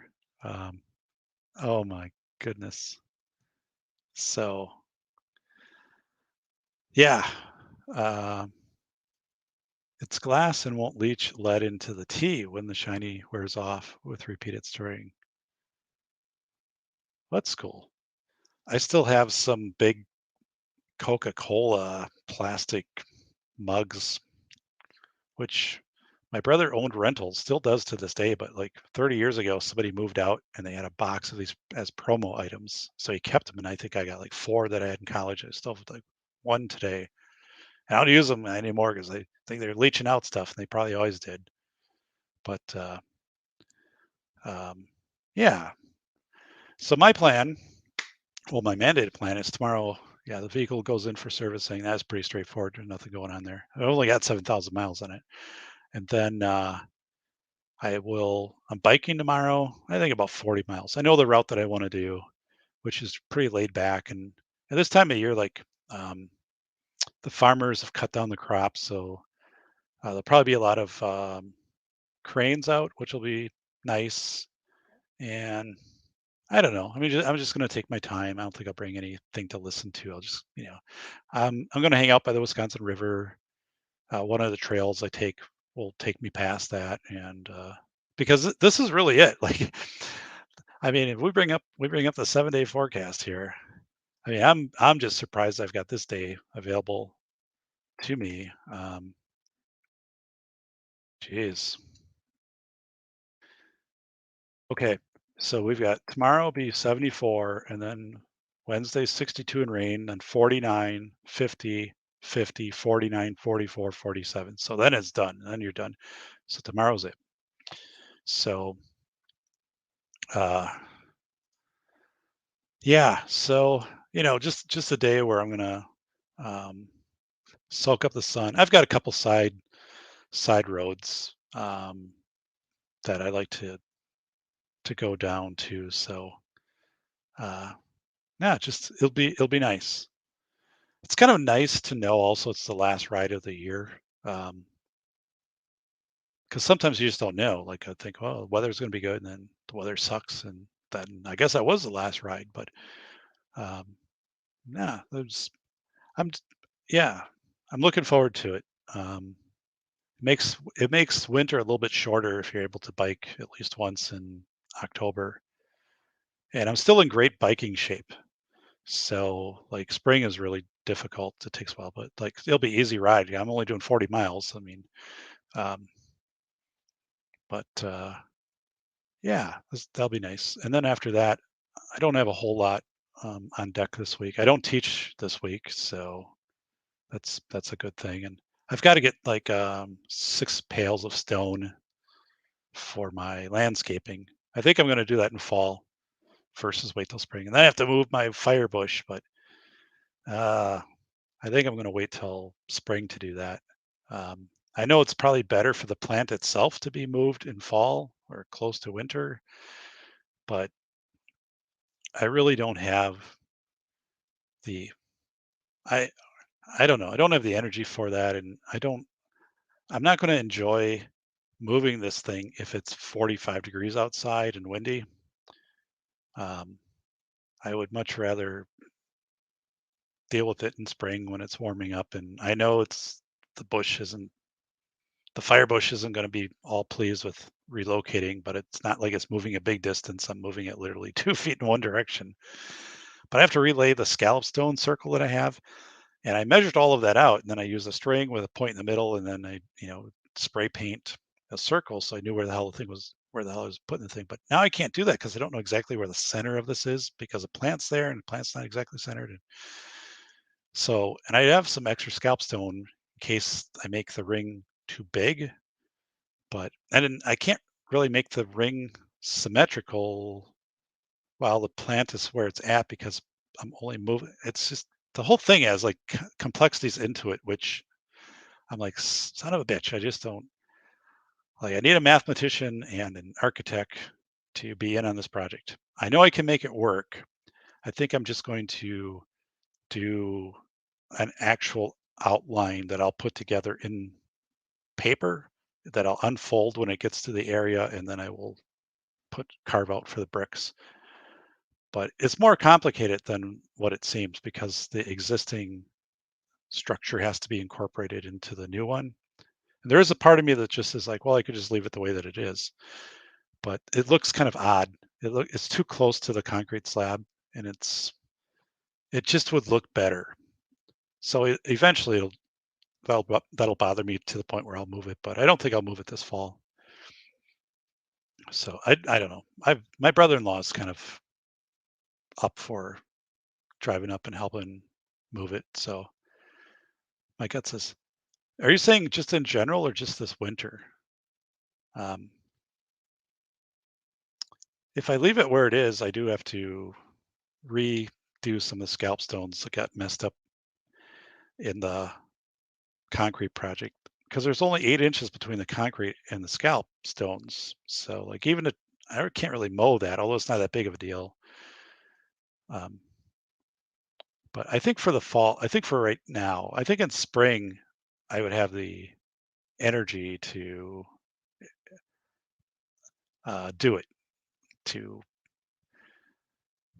and and but yeah, I need to and my brother-in-law would help with that. So no, they do sell bikes around here with the fat tires, and people bike in winter. Which the thing with me is like I just don't like the cold, so I'm not against biking. And biking in winter though is you gotta got salt on the bike and the gears and but I don't like the cold, so like that's a no sell for me. I will hike. I mean, I'll do that. Um, but I'm not. I just yeah. Even I if it's below, if it's 60 degrees, I'm not biking. Screw that. I just don't like biking when it's cold. I just do not. I've done it and I've never enjoyed it. I don't like biking when it's cold and overcast. That just I don't come back happy from that. So um, yeah, I think if just a branch and start a new, well, I could, Corey, but the thing is the bush. So this works better with a visual here. So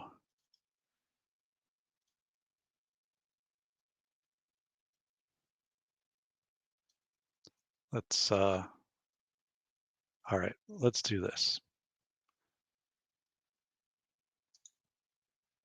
Open and okay. So this is the bush, right? So the circle got messed up. It got pushed in, which I can fix, but before this concrete ended right here. So the bush was, you know, what, 7 feet out there. It's all good. So the concrete ended right here. But now the concrete, this is only 8 inches from here to here. So to me, this is too close. And I think it doesn't look right.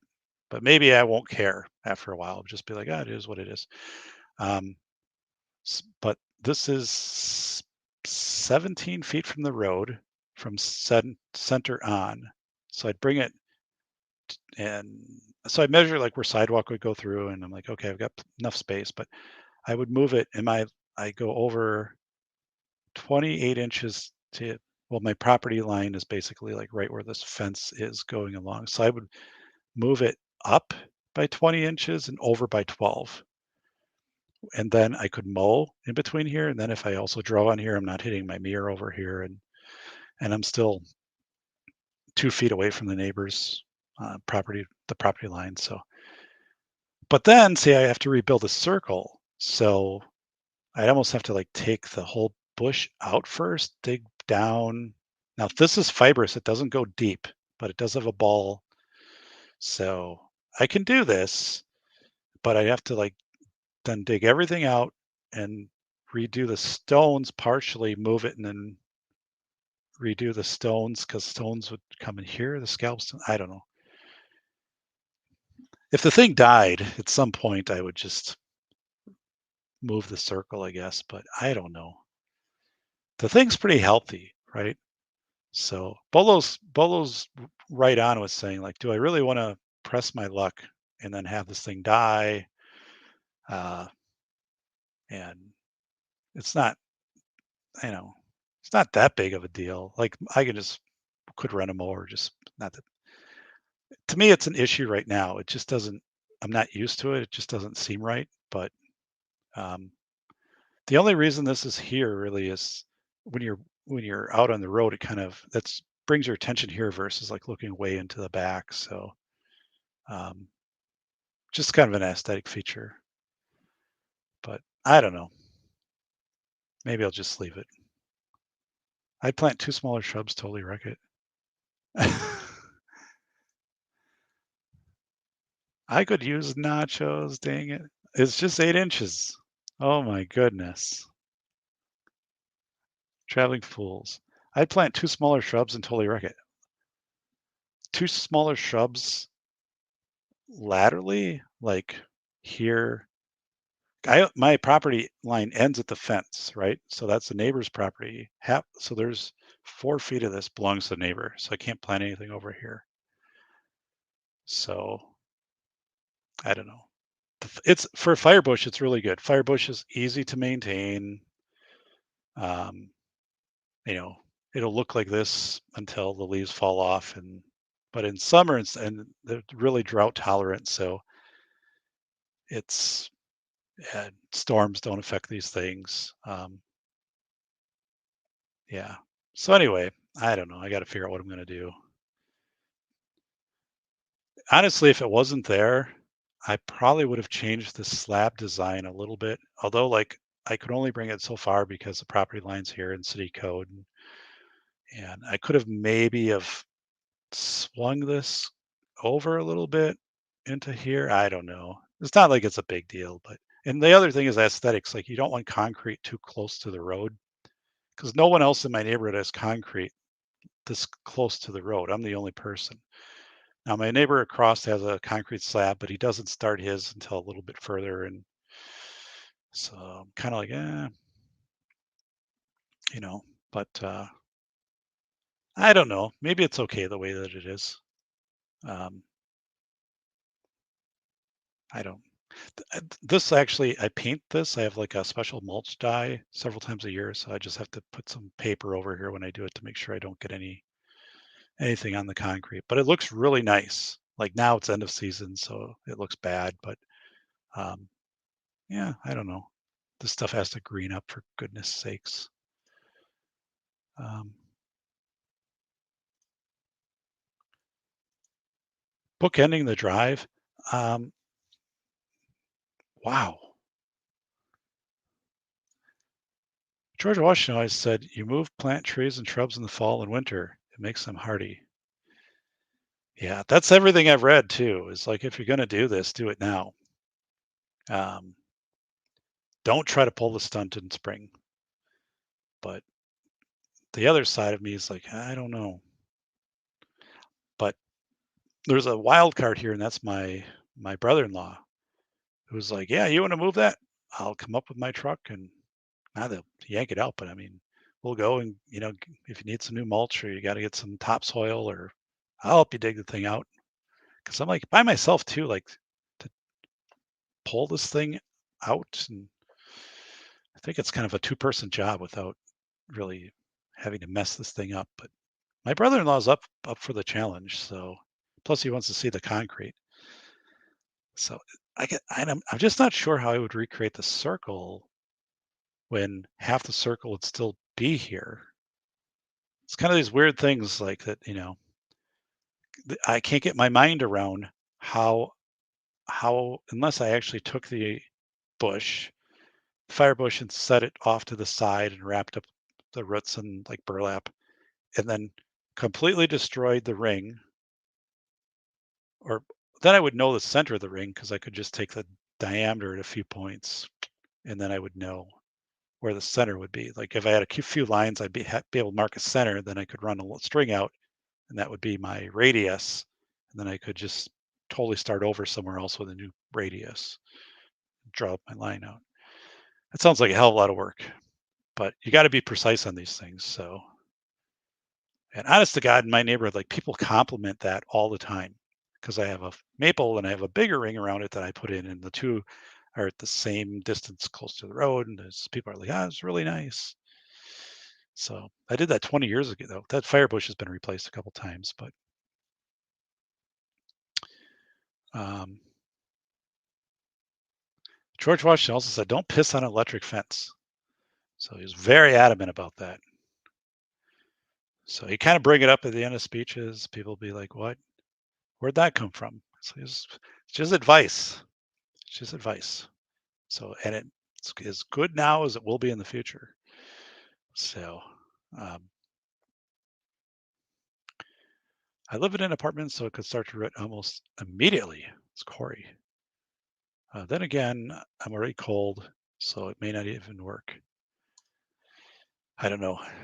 So I'll tell you, I wasn't freaking out, but the concrete thing had to be like perfect timing. And now it's all good. It's been down almost a week, but you pour concrete when it's cold or if it freezes, the concrete hasn't cured, the water expands inside the concrete and then just shatters the concrete before it has hydration. So it's all good now. And this is a 6 bag, pretty dry mix anyway, but had had some typical Wisconsin October coldish freezing weather come in, I could have been in really bad shape. But the benefit of doing this now, temperatures gets 40s and 50s at night, is it really helps the curing process, makes the concrete strong. So the old 6 bag concrete. So, all right. Well, guys, I'm going to take us out. Thank you so much. Watch hours, watch hours, watch hours, watch hours. We are getting there. It's awesome stuff. We are getting our watch hours, which is a good thing. And let's see what we have over here. Look at this. Watch hours and thumbs ups. We got 20. Thank you so much. We had a great show with Megan tonight. So it's all good stuff. So it's party time, celebrating good times here. So all right, but it is time for Doc to get a couple Z's here before we head on to tomorrow. I do need watch hours, Traveling Fools. I need like 300 watch hours to be monetized. I have 3,700, so that would be great. So yes, so Traveling Fools, if you guys can make that happen, just put it on play. And I have 190. Well, there's more shows than that, but there are 190 Safety Doc shows. Safety Doc, this channel. Just put it on play in the background on all 9 of your devices. That would help. Corey, thanks for being here again, buddy. Traveling Fools, you guys will be on, and yeah, watch hours. Great time, you all. I'll take us out here with the way that we have to be taken out of the show. But all right, everybody, thank you so much. And yeah, I'll be taking a bike ride tomorrow if I have a chance. I'll take a couple of YouTube shorts out of that. But oh man, I'm looking forward. I am big time looking forward to. So we'll do, hey, thanks. We'll do 10-4. Sounds good. And all right. Thanks, everybody.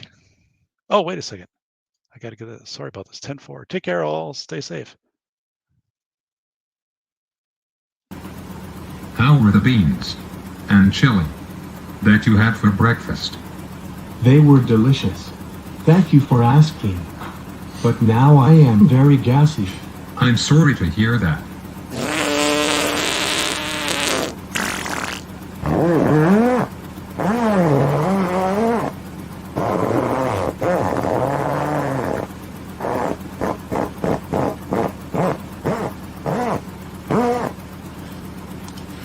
Who let the frogs out? Phew, that stinks very bad. I have to open the window. Oh no. My cap flew off and it was sucked into the engine.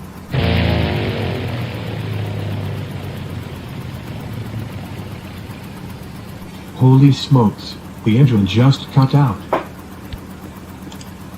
We should use the Decide model to help us make the right decision. Mayday.